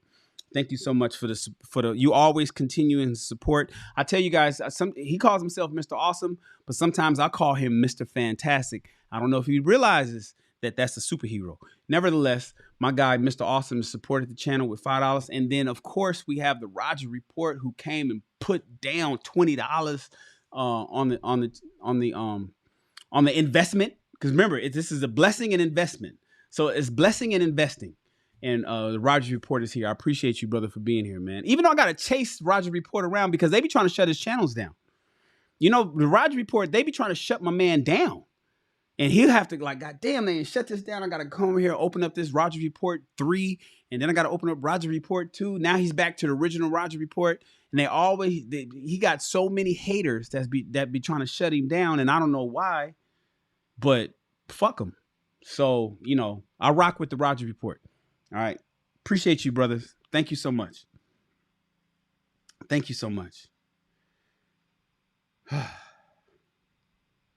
Where was I at? Because I was just excited that my guy pulled up. Monkey see, monkey do. Or else. As noted in the intro. No, I read that already. All right, we'll read it again. As noted in the intro to today's column, Black women in particular and women more generally are heads and shoulders more socially savvy than Black men. They can and will use They can and will use their social networks for all manners and purposes, personal, economic, and even political, for problems big and small. Black women have always been the engine to the power social network developments that Black America, from the church to the sorority to Black social media today.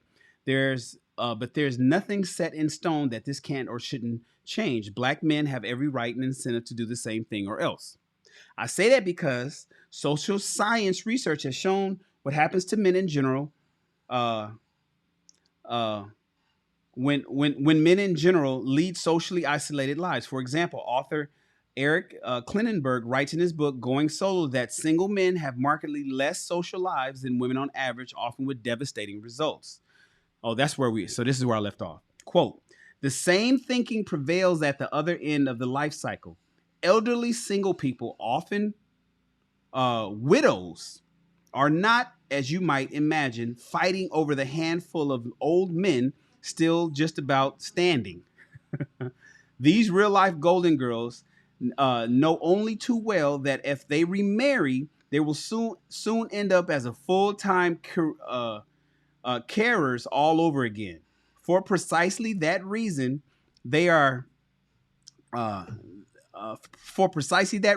not keen to go and live with their married sons and daughters either, telling Killenberg that they are wary of being put to work as unpaid domestic skivvies.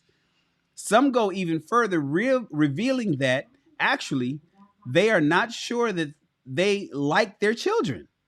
Ava complains as the way her daughter bores on about her failing marriage, while Joan, a retired psychologist, snaps that her 11-year-old granddaughter is incredibly manipulative, not to be trusted an inch.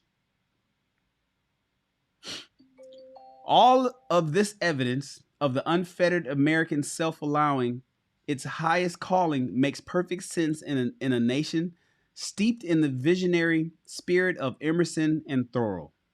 Yet Klinenberg is equally careful to attend the shadow side of upbeat accounts. SROs, single room occupancy facilities, started in the 1930s as plain hotels for plain people, but are now essentially hostels for capitalism casualties. Here live a gang of unmarriageable men, poorly educated, unskilled, and often struggling with chronic ill health caused by multiple addictions. They live alone because more often than not, they are too ashamed to go home to Wisconsin or Mexico. They worry about the welcome that awaits them. So instead, they hunker down, developing what Klinenberg calls defensive individualism, a spiny armor designed to repel neighbors who may be planning to pop around to rob them or suggest getting high. As Tim, a veteran of Manhattan SROs, puts it, I'm not antisocial, but I have a hard time. I have a hard enough time with my own problems without other people's problems. Gathering up these threads of those who aspire to live alone, those who happily already do, and those who accept that it is probably the best they can do, Klinenberg argues that we need to stop worrying about what it all means and concentrate instead on making it work. The first and most profound thing to do is to acknowledge that solo living is actually a fantasy underwritten by the very real presence of the family, communities, and the state. The 35-year-old woman who loves her aloneness does so because she has a dry cleaner on the corner and a regular Sunday yoga class. Klinenberg's elderly widows are fine in their own homes as long as there are meals on wheels and visits from friends who play a mean game of mahjong or bidwiz in our case, right? Or not even that. What do they play at the old folks' homes?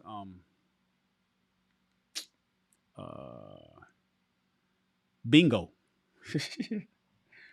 The unmarriageable men are able to live stable lives because housing charities have continued to invest in the SROs and attendant services. Even Thoreau, it turns out, used to get deliveries of home cooked meals from his mom. I strongly urge you to get and read Clintonberg's book, Going Solo: The Extraordinary Rise and Surprising Appeal of Living Alone. Whew, the thought of living alone. Sidebar. Are you guys worried about living alone? You'd be lying if you say you didn't think about it.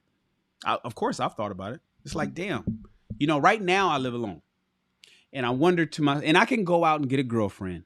There's women locally who is waiting for me to call them, right? Wherever you are, for the ladies, there's men that you can call right now, and he'd be like, "Yep, how you doing, honey? I've been waiting on you for years to just say that you'd let me in." Fellas, you know what I'm talking about. But a lot of us are still alone because we haven't found the person that we like, right?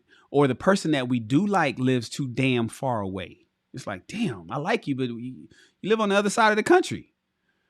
There's nobody local that you like, that likes you back, that you're willing to deal with, right? So it makes us all wonder about living alone. And we look at the elder. We look at our elders in our communities. We look at our mothers, our grandmothers, our aunts, our grand aunts, our uncles, our grand uncles. We look at the neighbors in the neighborhood. We look at the old lady across the street who's been alone. Like for me, for instance, there's a lady across the street. She's been there for years. She's been there for years all by herself. No man comes in and out, no boyfriend. I don't see her. She comes and goes, and she bought a new Cadillac. She had one. I think she's bought 2 Cadillacs since I've been here. But she's all by herself. And I know the history of her. That's the one that I was telling you guys about, that her sons used to gangbang back in the 80s, and they were murdered. And so now and the dad was gone. I don't know who the father was. I don't even know if they had the same dad, but there was never no men around, right? And then I look at the other neighbors in my neighborhood, and I see the old man, and it's like, damn, you all by yourself, bro. And he got, there's this one brother that got a Buick Riviera. It's like a 1970 Buick Riviera. He loves his Buick Riviera, right? But it's like, damn, he's gonna check out one day. And I guess his family's going to come and take the Buick Riviera and clean out his house and clean out all his shit, sell the house. And then somebody else is going to buy it, and that'll be the end of him, right? Car gone, all his clothes distributed out to the nieces and nephews in the family or given to Goodwill. But right now, he pushes his Buick Riviera up and down the block real slow. Every once in a while when I see him driving by. And it makes you say, will that be you? If you're 30 years or older and single, if you're 30 years or older and single, if you're 35, let's go with 35. If you're 35, because that's the age of geriatric pregnancy, right? So, the chances of having a healthy a healthy pregnancy becomes more worrisome. It makes you say, damn, am I going to live alone for the rest of my life? I tell you guys, I'm on the dating apps, right? Especially because I did that one show, how to swipe right, how to properly swipe right. And I talked about Hinge, and I talked about Tinder, and I talked about, what's the other app? Black, BLK, and whatnot. And I look at the women that on a daily basis, right? Especially on that Black app, on a daily basis, hit the like on me. And I know why they hitting the like on me. I mean, come on, I'm not an idiot. I know why they're doing that, but then I'm looking at them and I'm thinking to myself, oh man. I'm looking at some of them and I'm thinking to myself, oh man. You are rock solid in no man's land. I can't imagine what man is going. There's some of the women that I see on these dating apps, the older women my late 40s, early 50s and beyond. And I look at their sex appeal. Because if sex appeal is what men want, right? And that's what we want. And we want a woman who, you know, to a degree, we want you, you know, we understand that there's going to be an adjustment for age. We know that you ain't got, you know, we know that you ain't 25 and going to be rocking the dresses. We get that. But then I look at some of them, you guys. I mean, it is 0%. 0%. Yes, Princessa. It is 0% sex appeal. And I almost, to be honest with you, I feel bad. Now, of course, I hit the X button or I swipe left and be like, nah. But then I look and I'll be thinking to myself, God damn, baby, are you really on here looking to get, sometimes I'll be saying, I'll be like, why did you even click my, you know damn well what are you doing? Right? That's how I feel sometimes. It's like, what are you doing? Did you even read what I said in my bio? Like, I'm telling you straight up that you are everything that I'm not interested in, but you clicked me anyway. But it's almost like there's zero sex appeal. Not even 5%. I'm talking 0. And I'm thinking to myself, who is going to even take you outside of somebody taking advantage of you? And that is his purpose, to take advantage of you. You're not even trying. Now, here's what I don't know. The women's side. I can only imagine that what I see I can only imagine that what I see on my side from a 49-year-old single guy, right, who's on these dating apps, getting some of these women who should know goddamn well that they don't have a chance in hell to get a swipe right from me. That has to be the same thing that you women are experiencing. You must look at some of these dudes and say, what made you think that I would even consider you? That has to be the same way. And that is what we call incels, right? You know, the involuntary celibate, those who don't have a clue. These, if swag, if swag, personality, career, ability to provide was to be put on display, you guys could probably, I could imagine what some of you ladies are looking at with some of these guys. It's like, dog, you look like this, but then you don't really got a job. You don't have the ability to provide or the ability to protect. And then you have 0 sex appeal. I know that has to be what some of you women are experiencing on these dating apps as well. I know that has to be the same situation that you guys are, that I know you guys have to be experiencing what I'm experiencing, just in the reverse. And it makes you say, God damn, am I going to be alone for the rest of my life? Am I going to be a situation, what the book say over here? What's the name of the book? Going Solo, The Extraordinary Rise and Surprising Appeal of Living Alone. Do some of you worry about living alone for the rest of your life? Because all you're looking for is somebody that looks halfway decent, is smart enough to hold a halfway conversation, right? That you don't want to throw up when you have sex with. And that you guys at least want to be able to travel and do a little something together. And you'd be like, God damn. And when you find somebody, you don't want them to have an attitude or to be pompous or think they know it all. Is that a growing concern? Considering the high divorce rate, people aren't staying married. Women are throwing in the towel on the relationships, right? They're not staying married because they feel somehow there's going to be a sexy guy waiting for them on the other side of that wall. They think that somebody is going to be waiting for them on the other side of that wall. And oftentimes these women realize they don't. Remember, I told you guys that although 80% of the women are filing for divorce, 65% of them regret it. And that's the ones that admitted to it. So you know it's higher than that. 65% of women who filed for divorce regret filing for divorce. It's not until they realize that, oh shit, I ain't got it like I used to have it. I can't get my husband back. He don't want to come back.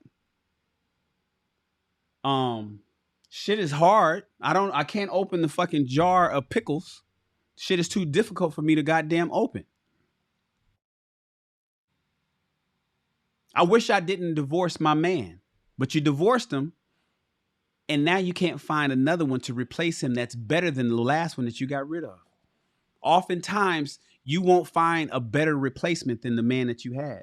A lot of women seem to think that they got ultimate, unlimited options, and they don't. You think you got options that you don't have. Makes you wonder, am I going to live my life alone? It's interesting. Going solo, the extraordinary rise and surprising appeal of living alone. Let's continue, you guys. By now, we all know the stats as it relates to today's black man. Over half black men are single and childless. The largest group of confirmed bachelors, 40 and over, are in fact black men. And while I don't have any numbers or stats to put my hands on at the moment, I'd lay good odds that a large number of down and out men Klinenberg mentions above are black men. We know that marital rates for black Americans are the lowest of all in America and projected to fall even lower in the coming years. None of the above has to be set in stone for black men. We can change these things. We simply have to have the will to do so. Now, more than ever, black men have to get ourselves in gear on this social network thing. Our lives may very well depend on it. If you build a social network, they will come. I wish that was true for me, Obsidian. It wasn't in some past social networks I've built. But let's continue. See, like my guy, Manosphere algorithm, the dating weather is bad out here. Tropical storm. It is. And I believe my guy, MA, is married. Listen, ladies and gentlemen, stop getting fucking divorces. And oftentimes you guys are divorcing each other for no vow breaking reason, right? You're out there, you're doing shit. You think that shit is going to be easier and better. And you end up working harder, right? And living worse, not doing anything better than you're not better off than you were when you were married. That's just the reality for most people. I mean, I get it. There's exceptions to the rules, but that doesn't make the rule. The exception doesn't make the rule. Far too often, people are breaking up their relationships, thinking that they got it going on like they did 10 years ago, 15 years ago, 20 years ago. And you ain't got it like that. You're not shaped like that. Your body, ladies, that ass ain't nice like it used to be. Them titties ain't what they used to be. All them facial hairs that you plucking and shit now today. Those rings in your them bags under your eyes, right? That thinning hair, all of that, them saggy titties. That shit, don't nobody, man, you seem to think that you got it going on like you had when you were 22, and you don't.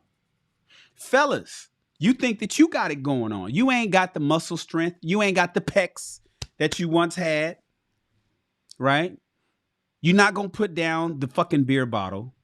So now you got that round belly.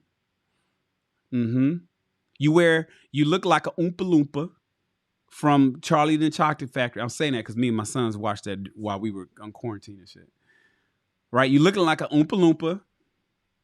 Your waist size is a lot bigger. The shoes you wear is corny as fuck. You don't have the shoe game that you once had. You don't even have the damn. You don't even smell good no more, bro. You don't smell your goatee or your beard that it's a struggle beard. It's not connecting everywhere. It's patchy and shit, and you look rough. Your skin is rough. Your hair line ain't sharp. I mean, you a mess too. But somehow you think that you're going to go out there and just bag you a baddie? Like you were able to do 20 years ago when you were in college? No, bruh. No. I looked at it was one of my frat brothers, spring 96. He was made 1 year before me. I saw a picture of him on a social network on Facebook, either this morning or last night. And he's standing there with some sneakers on and some jean shorts. He's married. Don't get me wrong. He's married. He's married. So he's locked in, right? But I'm thinking to myself, I'm looking at him in these jeans. I could talk shit about my frat. Y'all can't. Y'all can't say a goddamn thing about my frat. I can talk shit. He's standing there in some jean shorts and like a jersey and and the jean shorts is long as a motherfucker, right? They like real big. They like fucking breeches and they just baggy and just a lot of just denim, right? It's just a whole lot of fabric in these jean shorts. And this space between the bottom of the jean shorts and the top of his socks is about that. So you see about that much leg. And then he got the shoes and shit. And he's standing there and I'm looking at him. I'm saying, man, don't you ever get divorced. Don't you ever get divorced, because if you do, you are in no woman's land.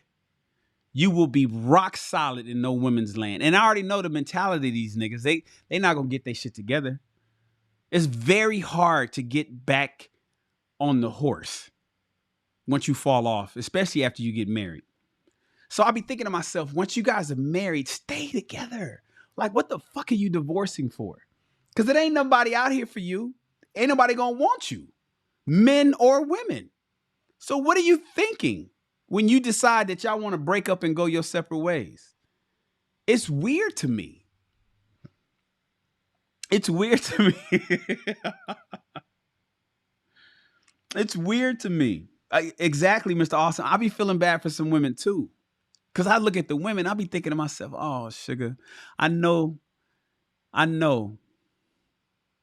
This is how these young guys, what do they call them? The hobosexuals. This is how they get their PlayStation 5s in that little car that they drive.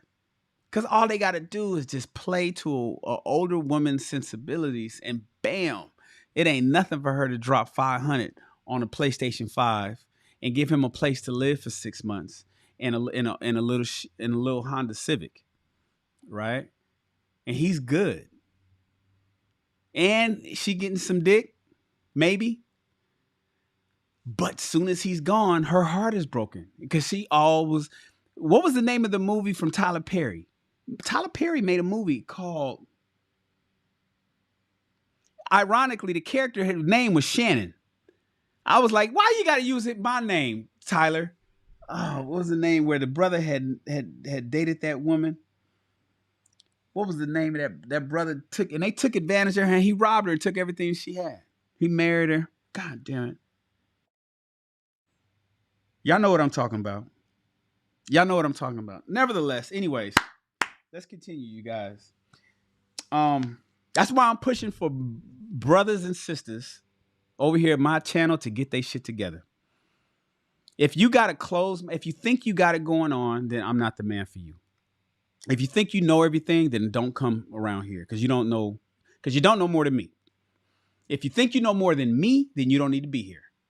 Right? If you think you know more than me, then you don't need to be here. For the fellas, if you think you are going to be if you think you are more it, if you think you got more value than I, then you don't need to be here. I am here for the people who want to elevate their lives, who's willing to do the work to make a difference and get a better outcome than they've been getting.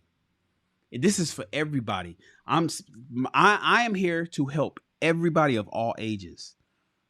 I particularly want to help the young ones so they don't fall into the fucking trap and have to dig themselves out. But I'm also here for the people that's in the trap, that's trying to climb themselves out. I already showed you guys my photos, right? I showed you where I came from. You saw I've climbed out. I'm telling you, you can do it too. All you got to do is just do the hard work that I do. It's just that simple. I know a lot of people don't want to pull up, but that's the way it goes. All right. All right, let's continue, guys.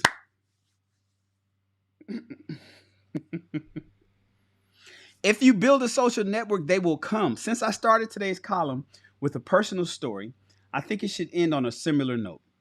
The social network we are all talking together on is one of my own making, and again rising out of a personal calamity 2 years ago, the same year as my Petco problem. The infamous hit list was produced by a group of aggrieved Black women upset that Black Manosphere was ascendant on YouTube, Facebook, and elsewhere on social media. The idea was to ride the wave of the apocalypse that was taking place with YouTube, Google, and use that to rid themselves of us.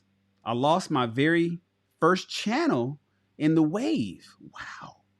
While other Black men, content creators, got lost in the sauce completely. Didn't know that. Damn, Obsidian lost his first channel.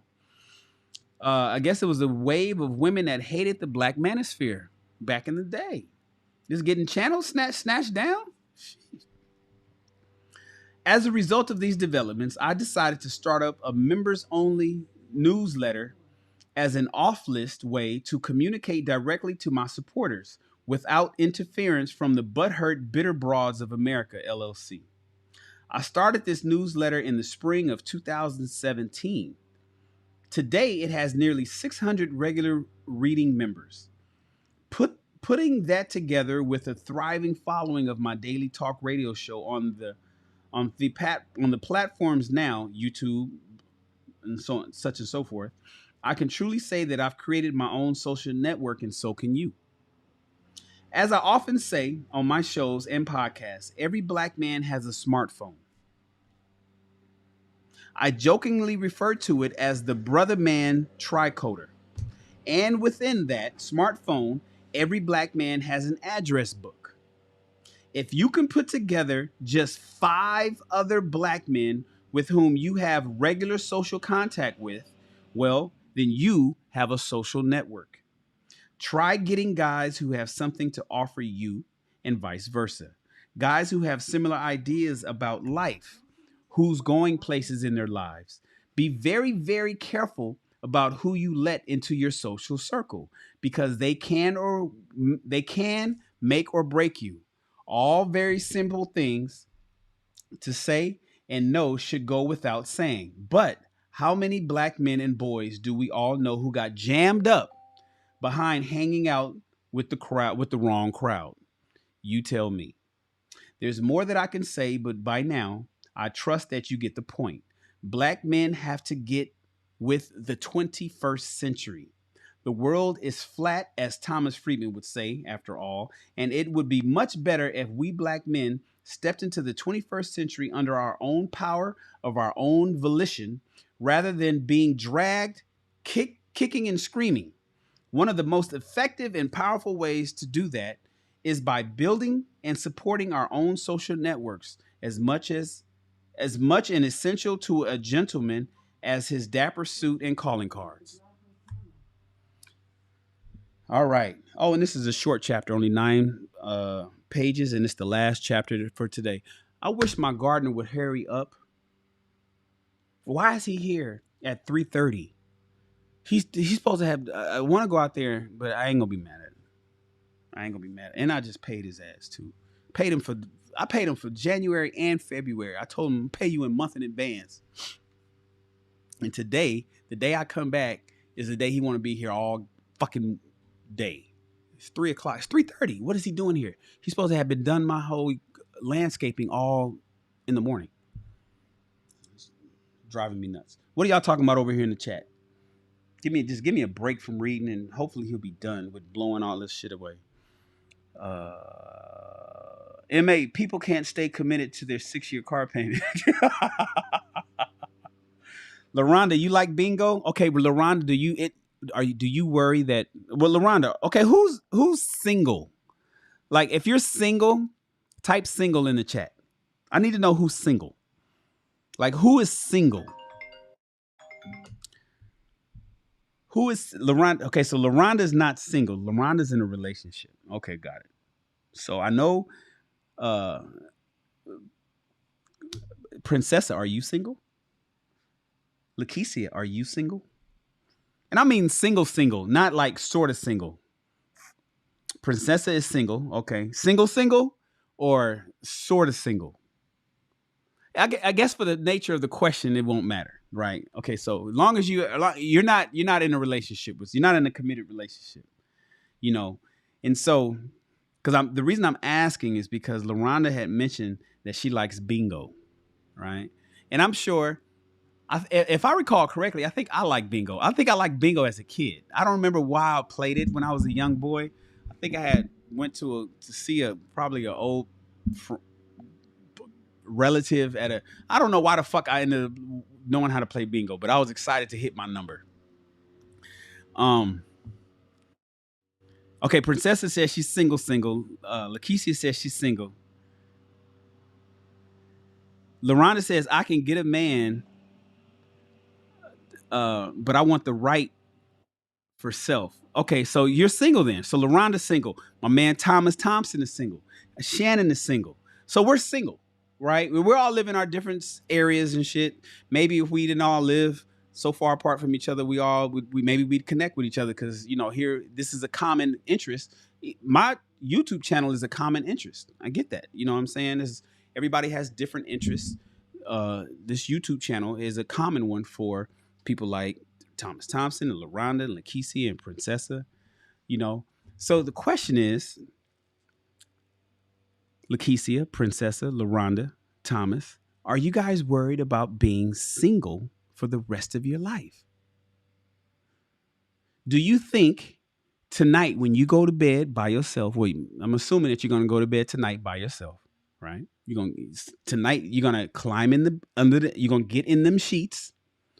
The same sheets you got out last night, you're gonna climb in tonight, right? You have your routine. You know, you might rub one out or stroke one out. You might pick up another episode of a TV show that you're currently watching. You might get those snacks that you normally get. You might do whatever you do to process the winding down of your day. Are you concerned that you might end up doing that for the rest of your life all alone? Isn't that something that we all think about? It's certainly something that I think about. I think about it. I'm like, God damn, am I going to be doing this for the rest of my life all alone? Will I do, or will I have to make a change, like a drastic change? Like, you know what, let me uproot my shit and move to a whole different city. What about another state? You know, like, what's necessary to make sure that I don't fall into the monotony of getting so comfortable all by myself that I'm okay with that shit? It's an interesting thought. Anyways, let's go ahead and wrap this up. Chapter 32. It's only paper. Pick a card, any card. Despite the army of pickup artists and dating coaches for men out there these days, the most common concern for men, of course, is how to approach women. This has gotten even more cumbersome, complicated, and fraught with real pitfalls and ruinous consequences in the post Me Too era. However, your Lord and Master has a ready solution to this age old problem, and it harks back to yesterday in the words of Obi-Wan Kenobi, a more civilized age. That is the calling card. In today's members only column, I will make the case for how and why a gentleman must make use of this admittedly ancient but highly effective tool, its origins and its efficiency in getting multiple things done in a very short amount of time. The origins of today's business card. Originally, the business card of today started out as calling cards among the upper class of France and England. Since phones and not even telegrams weren't around, hold on. Since phones and not even telegrams weren't around at the calling card's creation in the mid 17th century, when someone came to visit and you weren't home, they left a card with your manservant. Or if they simply dropped it off themselves with a bent fold corner, which let you know that they personally came by. Calling cards were rather ornate and elaborate, with many of them boasting grand artistic renderings. By the time they hit England in the latter 19th century, though, they were much more streamlined and simplified, in keeping with the British way of doing things. In fact, the Victorian era calling card is not at all unlike today's business card. White card, stock, a simple name, and perhaps a few other details on the front and plain on the back, which was commonly used to write personal note or message to the receiver. Business cards came along the same time as the more formal calling card, and by the 19th century, they were must-haves for anyone who wanted to be someone, and often added an air of sophistication, refinement, and gravitas. Both calling and business cards were given at social gatherings to those who wanted to make an introduction and would often make a personal statement about the bearer. This remains the case to this day. Seen as some Black Americans as bougie or pretentious, and others as passe or even downright corny and lame, it's often by broke motherfuckers that don't got shit going on. I get it. I maintain that the business calling card is a staple of the gentleman's toolkit out here on these 21st century Black American dating and mating streets. Because the ladies who have anything going for them in terms of great beauty and grace will definitely appreciate a Black man who has his act together and can prove it with his business calling card. Counterintuitive, I know, but work with me. I'll make it plain for you by the end of today's chapter. A gentleman always has a calling card. As noted above, in this dojo, we stress a few fundamentals. One amongst them being that a gentleman always has a business calling card. His name and reputation are the basis of everything he is or ever will be, and as such, he does not trifle with it. Many Black men today, when approaching Black women, will either fumble about for pen and paper, or more commonly these days, will simply hand over their smartphone to the lady, which was to type her number in. While some will maintain that this will get the job just as well as anything else, I maintain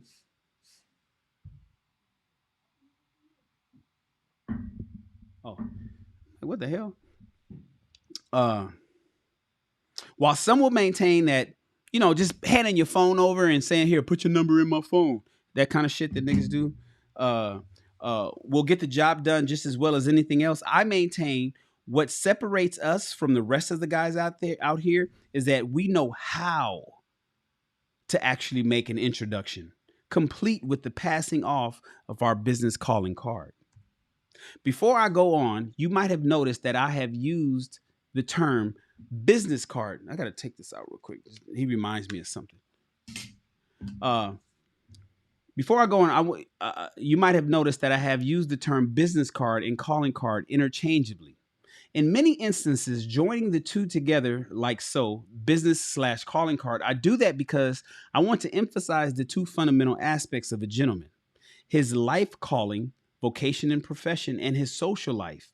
You should be proud of your work and that you should be part of what you present to the world, especially in social situations where the possibility of commerce, networking, and or dating and mating opportunities present themselves. Therefore, for the remainder of today's chapter, I will use the term business calling card to drive home the point. I'm going to just say business card. Okay. Although there are many companies and operations online and off, that other business cards with dizzying array of options and styles for the newbie out there, I would strongly recommend that you stick to the Victorian protocol and keep your cards simple, streamlined, and clean. Simple, white, stock, your name, any appropriate titles, Mr., Dr., PhD, Sergeant, etc. The nature of your business and your contact information, such as office number, email, website, or any social media that you want to be displayed. Less is more. Here, and that's true both with the style format of your card as well as the information you're putting on it. Only put on it what exactly needs to be said, nothing more. You want to make an introduction, not hand over a fucking resume. For those out there who are more artistically inclined, they can branch out a bit into the more elaborate. But even here, I would be careful. Cards that are too busy can just be as bad, in my view, worse than being boring or bland cards. And in an age where everyone is fighting to stand out, sometimes the old tried and true works best. And this is especially for the newbies in the dojo. Try out the simple before you jazz it up. One outfit I highly recommend is Vistaprint.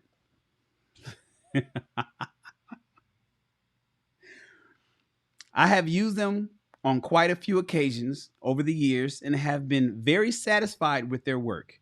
Their website is very easy to use with many different choices in card styles, designs, stock fonts, etc. Moreover, their prices are dirt cheap. You can get simple business calling cards in quantities of 500 for $20. What a bargain. Again, for those who are a bit more bold, you can jazz up your card for a higher fee. But what I just described is a great all-purpose card that gets the job done. Why having a business card is so important. As noted above, in this dojo, we are gentlemen, focused on refinement. We also focus on having and striking a balance between our chosen profession and a rich social life. All of this means having business cards as a way to convey who and what we are, be that in business or social environments. In both situations, introductions are taken much more seriously and are given the deference they deserve. With regard to social situations in particular, having your business calling card at the ready when you approach a lady is very important, as it will achieve the killing two birds with one stone effect by, number one, displaying that you are successful at what you do for a living, what your profession is, and that you have status and resources. And number two, cement you as someone who is serious and not just another corner boy type who is just trying to holla if you approached her. Even if for a short-term casual thing, you are a cut above the rest of the guys who holla at her. Remember, boys, that this dojo stresses efficiency in all that we do. We are not unnecessarily wasteful with anything if we can help it. A simple business card can and will convey a whole lot of information about you in a matter of seconds, thus eliminating the need for a mouthpiece, a major stumbling block for many black men. With this method, you do not need to be a silver-tongued devil or a verbal seducer, because once you've made some simple, direct pleasantries, you can hand off your card, which brings me to the very next important, crucial point. Your approach should be brief. No more than 10 minutes max. And ideally, it should be around 5 minutes. This is because, as noted earlier, you're just trying to make an introduction, not tell your whole life story or attempt to extract hers. Making a simple but direct approach, chopping it up a bit to see if you got a nibble on the line, and then handing off your card will save you a lot of time. Hugely important to a gentleman for a very simple reason, because a successful man is always a busy man. Because a successful man is a busy man. Hush, Lakeisha.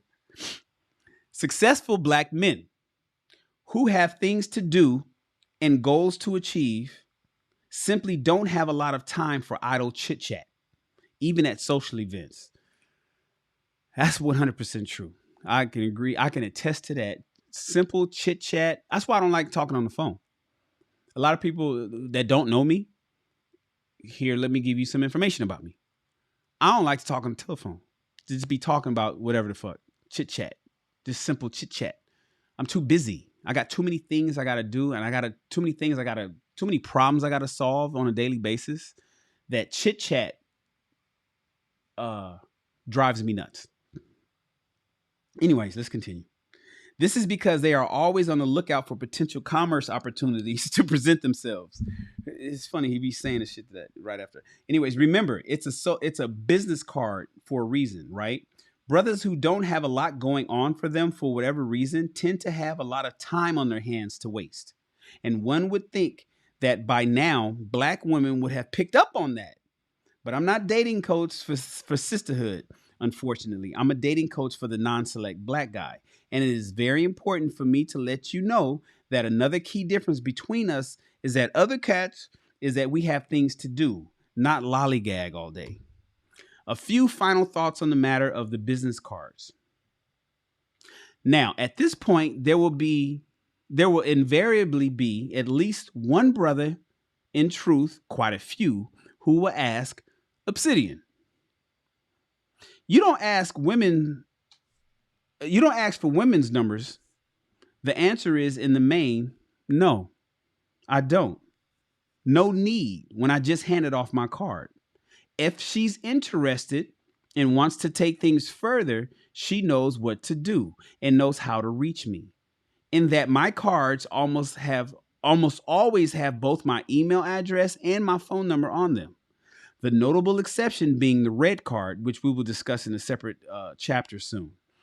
She, in fact, has 2 ways to reach me. Now, doesn't she? I've made my approach. I got her initial interest. I've handed off my card, and the rest is up to her. If she doesn't follow up, no harm, no foul. It's only paper, guys. $20, remember, for 500 of them. If one sister doesn't respond, no big whoop. You've got lots of cards to use, so go out there and use them up. By the way, that's another great thing about my card method. It gives you a great reason to get out there, get social, and practice your brief approaches.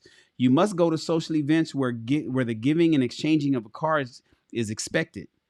Please do not go to the club thinking that you're just going to do this. Trust me, more often than not, it will not work. Gentlemen, don't go to the club. They go to art gallery openings, poetry slam readings, cultural events of all kinds, book readings, signings, events, jazz, and neo-soul festivals and concerts. You get the idea. Sidebar. No, let me finish this chapter. Let me finish this paragraph. At those events and others, like social mixers, networking for professionals, and so on, it is expected for you to give out your card. Black women in attendance at these kind of functions and gatherings are expecting black men like you to approach. And at some point in the brief interaction, you're going to present your card. For more on this, please look up the PUA concept of calibration and learn it. It will really make a huge difference. Okay, story time. I told you guys about my ex, right? You can see my ex.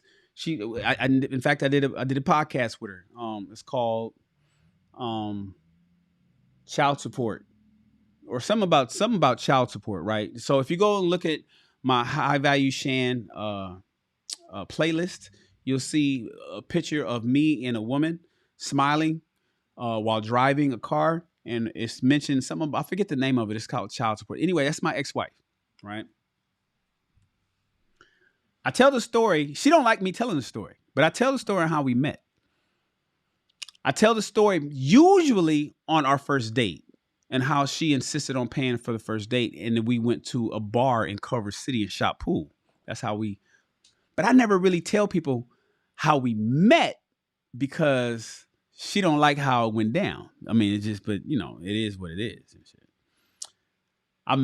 It's funny he mentions here, I met my ex-wife, who's my friend, my mother of my child and shit, at a art gallery opening in North Hollywood, California, in May of 2012. I met her at an art gallery opening that my boy Alton was having because he was partner.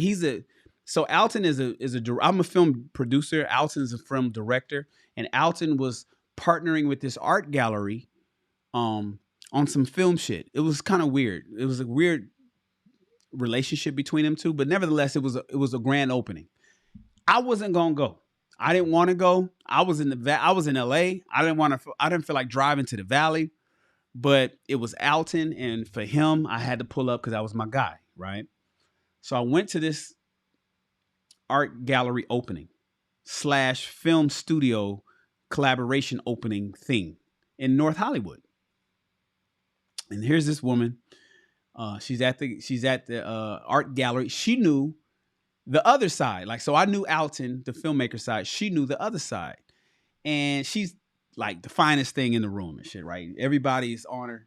All the guys. Niggas is standing in line to talk to her. It's the weirdest shit because to me, I thought it was thirsty as fuck. I'm just like, God damn, y'all niggas I get it. She's cute, but the fucking stand in line. So one dude is rapping to her and shit. And you got a nigga standing behind him, waiting as if he took a ticket for his turn to go and speak to her. So the first dude leave, the next nigga step up. So yeah. So, and I'm just looking like, God, and I'm from a distance. I'm probably sipping on something, and I'm just looking like, God damn, niggas is thirsty like that. I wasn't tripping because I was good. My life was good when it came to women at the time, right? So I just thought it was funny. Anyways, towards the end of the evening, when everybody's kind of like checking out and people are leaving, one dude bought her a whole bottle of some pink shit. Went to the bar and was like, I don't want a glass. I want the bottle. Bought the bottle and gave it to her and shit. So she got this bottle of pink drink and we're all chilling at this table at the end of the show. I mean, at the end of the gallery opening. Now, mind you, let me tell you something. I look a fucking mess. My hair is not cut. Because I didn't want to go. I did not want to pull up, but I had to go see my guy Alton. So I'm wearing some corny shit. I'm wearing some jeans, fucking wrinkled ass t-shirt, my hair cut. I remember specifically my hair was fucked up, right? So I had to work. I had a shitty haircut. I wasn't up there to impress. And so we was sitting around, and there was this one brother, I won't even name his name, but he was trying to make it seem like he was a baller, and he was trying to impress, and everybody was talking, and she's sitting there, she's laughing, and she's eating this shit up. I'm looking at her like, this chick sitting here eating up all these dudes just talking to her at this gallery opening, trying to make it seem like they're all fucking cultured and shit, talking shit. And I didn't want to embarrass nobody. I didn't want to say, I didn't correct anybody. I dudes was talking shit about art, and I'm like, dog, that's not actually what that is. And I didn't want to correct nobody. So, because they was all essentially trying to shoot their shot at this girl that was up here that everybody was trying to talk to, right? This is 10 years ago. So, at the end of the table, at the end of the night, the one dude wanted to walk her to the car, and she was like, no, because this guy's going to walk me to my car. And so that dude decided to walk, and everybody was talking about business cards. And so it's funny that Obsidian's talking. Now, I don't really carry business cards anymore like I used to because I kind of don't need to. But back in the day, you had to have, I had my business cards. So, everybody was like, yo, okay, here's my card, here's my card, here's my card. And she had these fancy cards because she was an interior designer. And she had these plastic cards that was like $1 a pop. And so she was passing out her plastic see-through fucking special cards that she had. And so she was giving those out, gave me a card, and then she was collecting cards from everybody at the table. So all these dudes that's buying bottles and buying drinks and giving her what the fuck she wants and giving her all the attention and everything, she ends up collecting everybody's business card that had one, because everybody didn't have a business card. So I'm like, yeah, for sure, here you go. And we didn't really say 2 words to each other. Not that night. I was just like, you know, what the fuck I need to talk to you for? 17 niggas just tried to talk to you. And I look like this. I'm good. But we were talking business at the table. And remember, I'm a film producer and Alton is a film director, and we're talking film shit. And most of the people at the table worked for me at one point or another on some kind of project or something. So, you know, I guess I was doing boss talk. And so I ended up giving her one of my business cards. She ended up giving me her business card. She gave her business card to other motherfuckers. I gave my card to other people, right? Night was over. She left. She disappeared into the night. Some dude walked her to the car. That was it. I went out and I took a look at this drone, because drones were just coming out, right? And Alton had one of his drone pilots up there with a I think it had to be like a 6-engine. It was a big drone, right? And we were talking about replacing helicopters and pilots with drone pilots, and how much money we can save by using drones instead of renting out helicopters like we used to do. And so it was just that kind of shit, right? And then after I talked to Alton a little bit, wrapped it up, jumped in my car, shot to the house, went home, right? I was done. 5 days later. Now, I don't even know what I did with her business card. I probably tossed it to the side. I had no intentions on calling. I plan on giving her a shot, nothing like that. Wasn't going to try to holler, because I just saw 15 dudes that tried to talk to her, right? She could pick from one of those guys. They came dressed to impress. It was an art gallery. They were all, you know, all artsy fartsy and shit. Me, I'm just like the old producer that just, all right, man, I'm here, man. I just came here to support you, bro. And that was that type of shit. 5 days later, guess who got a phone call? Your boy got a phone call because I gave her a business card, and she was calling to ask about business. And she said, hey, this is Cassie. And I'm like, Cassie? And I'm thinking, like, who's Cassie? She's like, hey, this is Cassie. I'm giving you a call because you gave me your business card, and, you know, and you're in film, and you do what you do, and I do what I do, and how can we work together? And I was like, you got to be fucking kidding me. And at that point, I was like, oh, so now I need to turn on my game, you know, because mind you, she's still fine as a motherfucker, right? I'm thinking like she's the finest thing at the party. She's the finest chick at the party. But it was like, for what, what good is being, you know, everybody tried to talk to you, so I don't need to bother. But like Obsidian said, we had no conversation. I didn't walk with her. We didn't chit chat for even 5 minutes. It was just like, yo, here's my card. Oh, this is yours. Oh, okay, this is dope. Okay, good. It's good to meet you. I'm Shan. Okay, Cassie, it was good to meet you, Cassie. You have a wonderful night. That was it. She called 5 days later. She told me, to make a long story short, she told me about all the guys that tried to talk to her, all the ones. She went out to lunch with one of them. Right? Uh-huh. So he talks about, she went, look, trust me, she went to lunch with one of them, but she called me. And then that's where I threw the charm on. And then that's when we ended up going to the first date. And after the first date, it was a wrap after that. The point is, well, it's a couple points. One, have your business cards ready, fellas, especially young guys. You know, especially young guys. At the time, I was 39 years old. I was 39 when I met her. Or was I 38? No, I was 39 because she came to my 40th birthday party. So I was 39 years old when I met her. right? Fellas, if you're 39 or less, do you have your business cards together? That's number one. Number two, it don't require a whole lot of fucking game to get the baddest chick in the building. You don't have to have all this gift of gab and be able to talk and be able to mac and be able to do all of that shit. You got to do that later. I laughed them panties off. Later, I didn't have to do it the night I met her. It was not necessary. Women register what they like on their own. They can see, they scan the rooms too.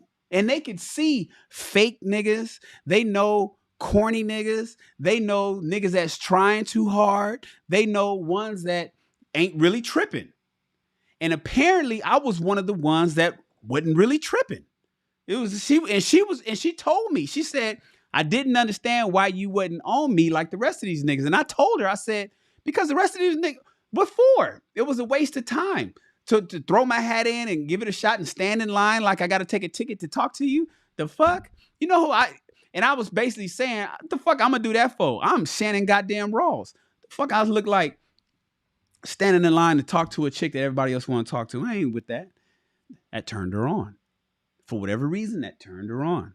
And so she, like Obsidian said, well, you don't get chicks' numbers.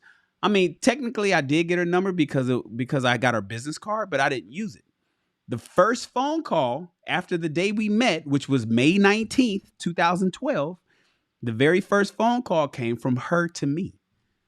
She called my business card and she ain't had no business to do with me. She just wanted to check in with it. She just wanted to check with a motherfucker and see what the fuck is up. And after that, next thing you know, you got 2 babies and a wedding, right? So that's what happened. Fellas, have your business cards together. Show that you got some shit going on. Show that you know something.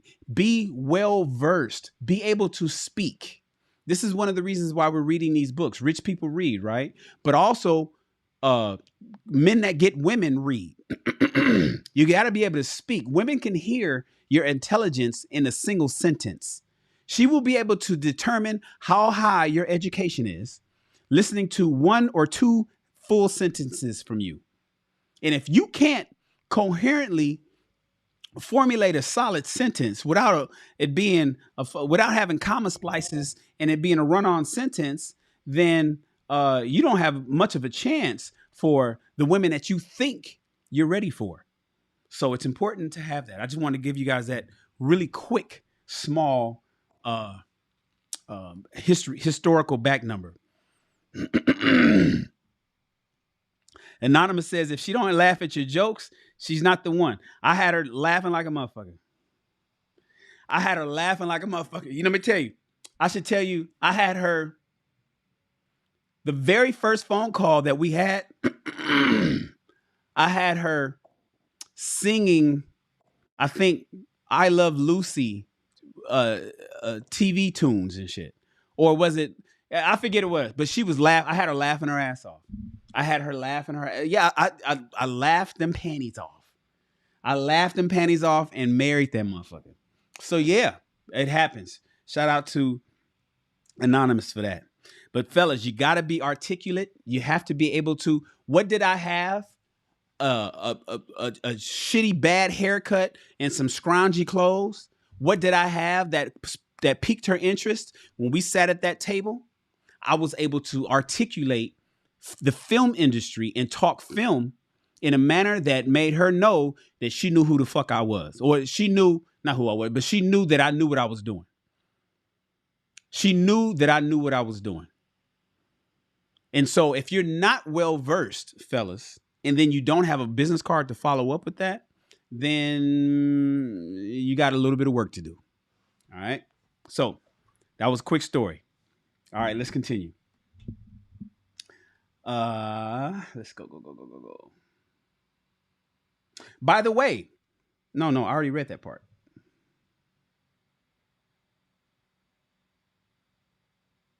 Yep. Okay. Another thing about my method here is that, as I noted above, it will display your ability to gain social status and resources by the way by way of your work, business, profession. However, please be sure that you actually have a job,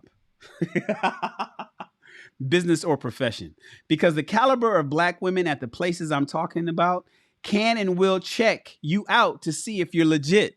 They will be able to, I just said that. One, they'll be able to either determine that shit listening to one or two sentences that come out of your mouth.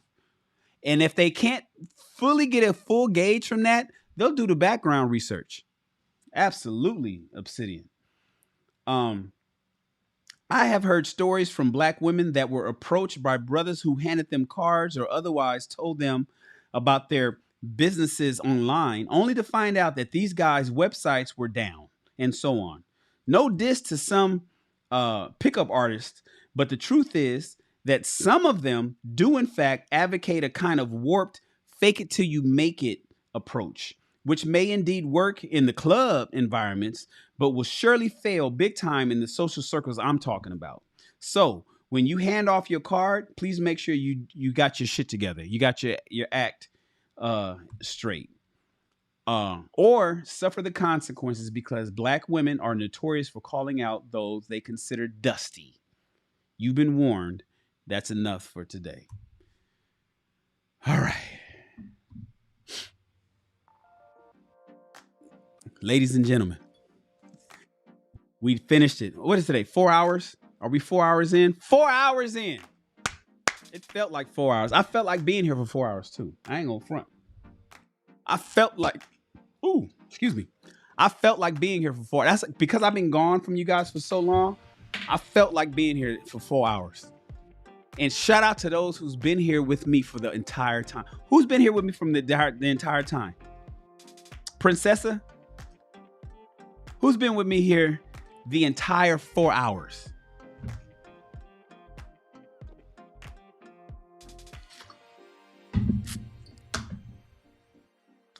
What up, MA? What up, man? What up, Drea? I think Drea's been here the entire time. I know Princess has been here. Lakeisha probably checked out. Oh, there she is. No, Lakeisha is here. MA is here. MA, you wasn't here the entire 4 hours though, bro. I know you wasn't here for that. I know you wasn't here for that. Lakeisha has been here the entire 4 hours. Lakeisha, she supports me differently. She's different, even though her ass is way in Chicago. Ladies and gentlemen, I appreciate you guys for hanging out with your boy. We done it. Princess said, look, I've eaten, I done brushed my teeth and more. I got shit going on, Shannon. You've been sitting here reading the whole time. I felt like reading. I knew, I don't know. I've been gone so long. That's how it feels. Even though I've been gone less than a week, it feels like I've been gone for 2 months. So I didn't care. I thought I was gonna do like a 5-hour show. But 4 hours is cool. I'm glad that we knocked this out, you guys. Let me close this out. I'm going to go ahead and start setting up all the stuff. We got a movie to watch tonight, right? We got workouts to do in the morning.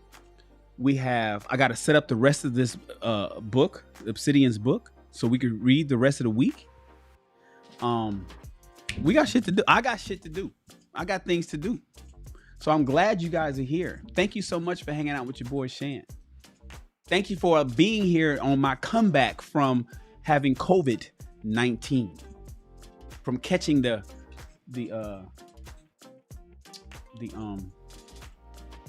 what do you call it? Coronavirus.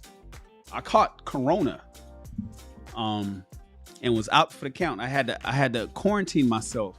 Couldn't go anywhere. Couldn't go downtown to my office. Couldn't go to the grocery store. Couldn't go nowhere.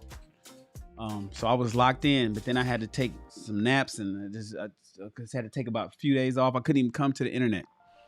So I'm glad, but I'm back now. I'm feeling strong. I feel good. I'm happy to be here. Thank you guys. I'm happy to be here. Princessa, what are we watching tonight? I want to watch K-Pax. I want to watch K-Pax because that's one of the movies I want to just get knocked out. That's like one of the ones I want to knock out. I'll look in the back chat and see what you guys have been talking about. I saw y'all posted a few posters back there. But I'm really heavily leaning towards K-Pax. K-Pax has a good story. It has a good story. It has a good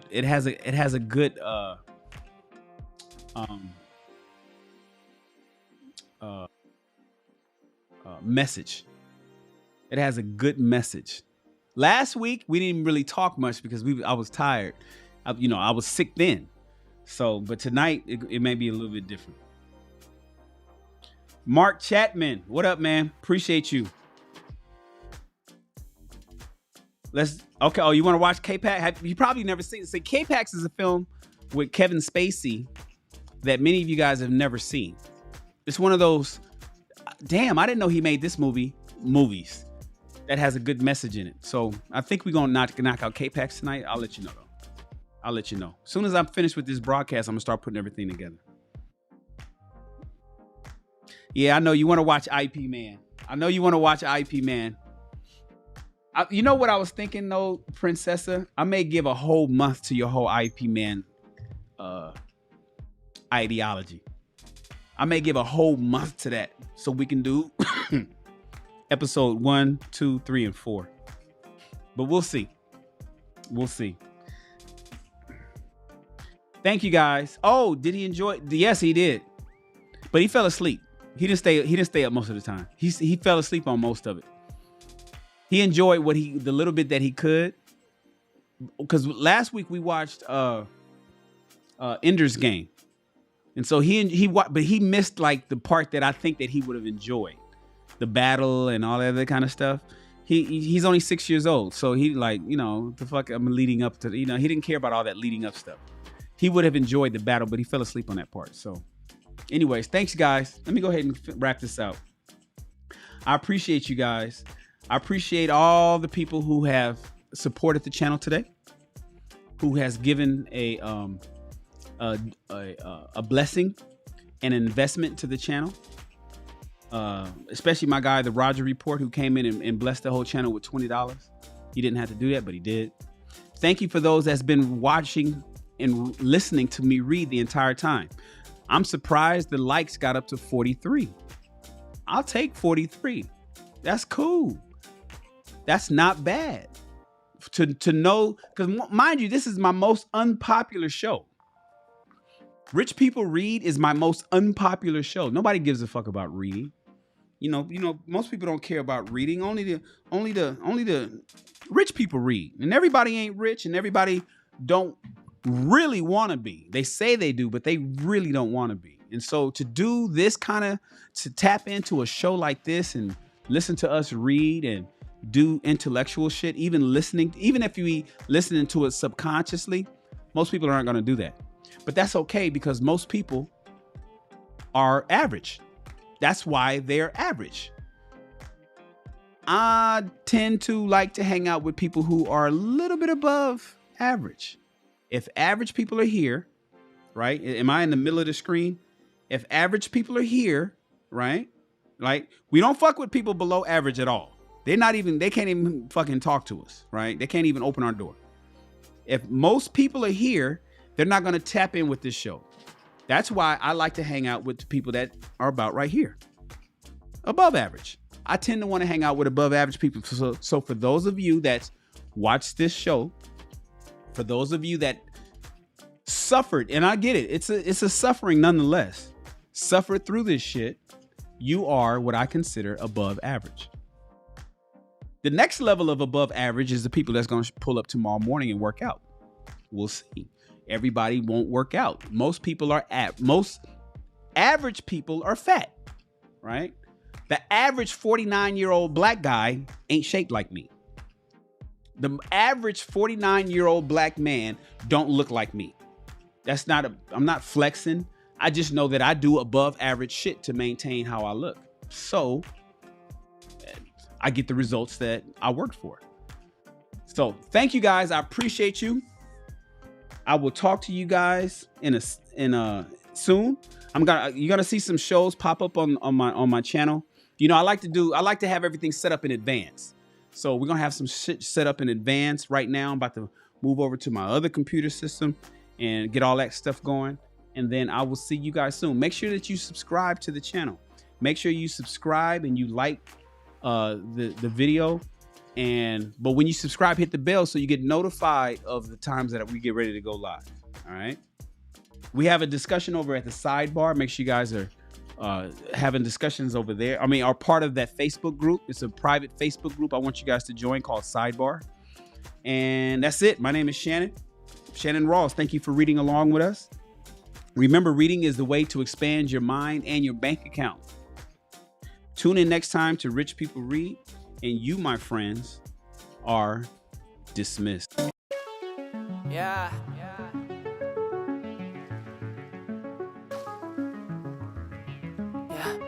Escucha. Mío en tu habitación, solo los 2 segundos que hay que detener. Porque si no siento tu voz o tu olor, te extraño y te quiero ver. Quiero ver. Tanto me falta. Todas esas noches tan soñadas.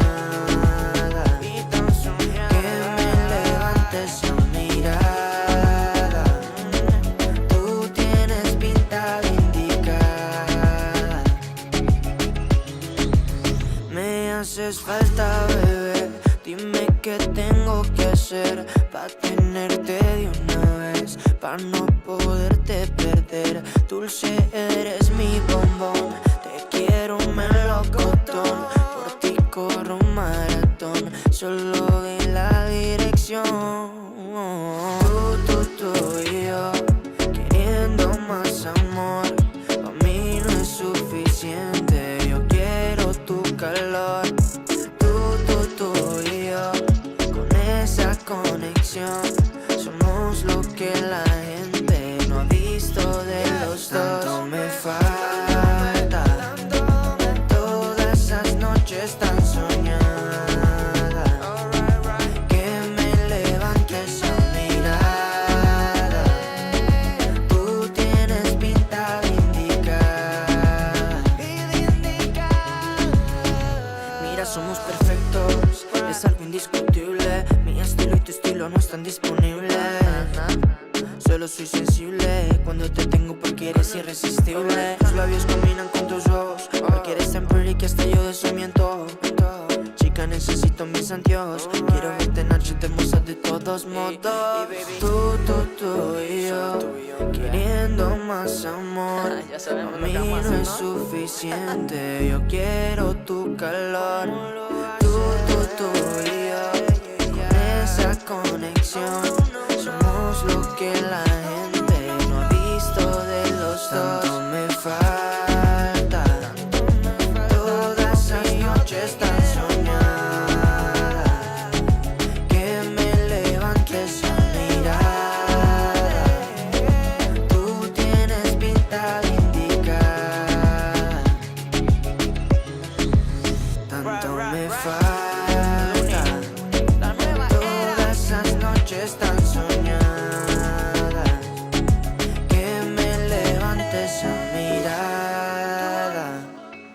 Tú tienes pinta de indicada.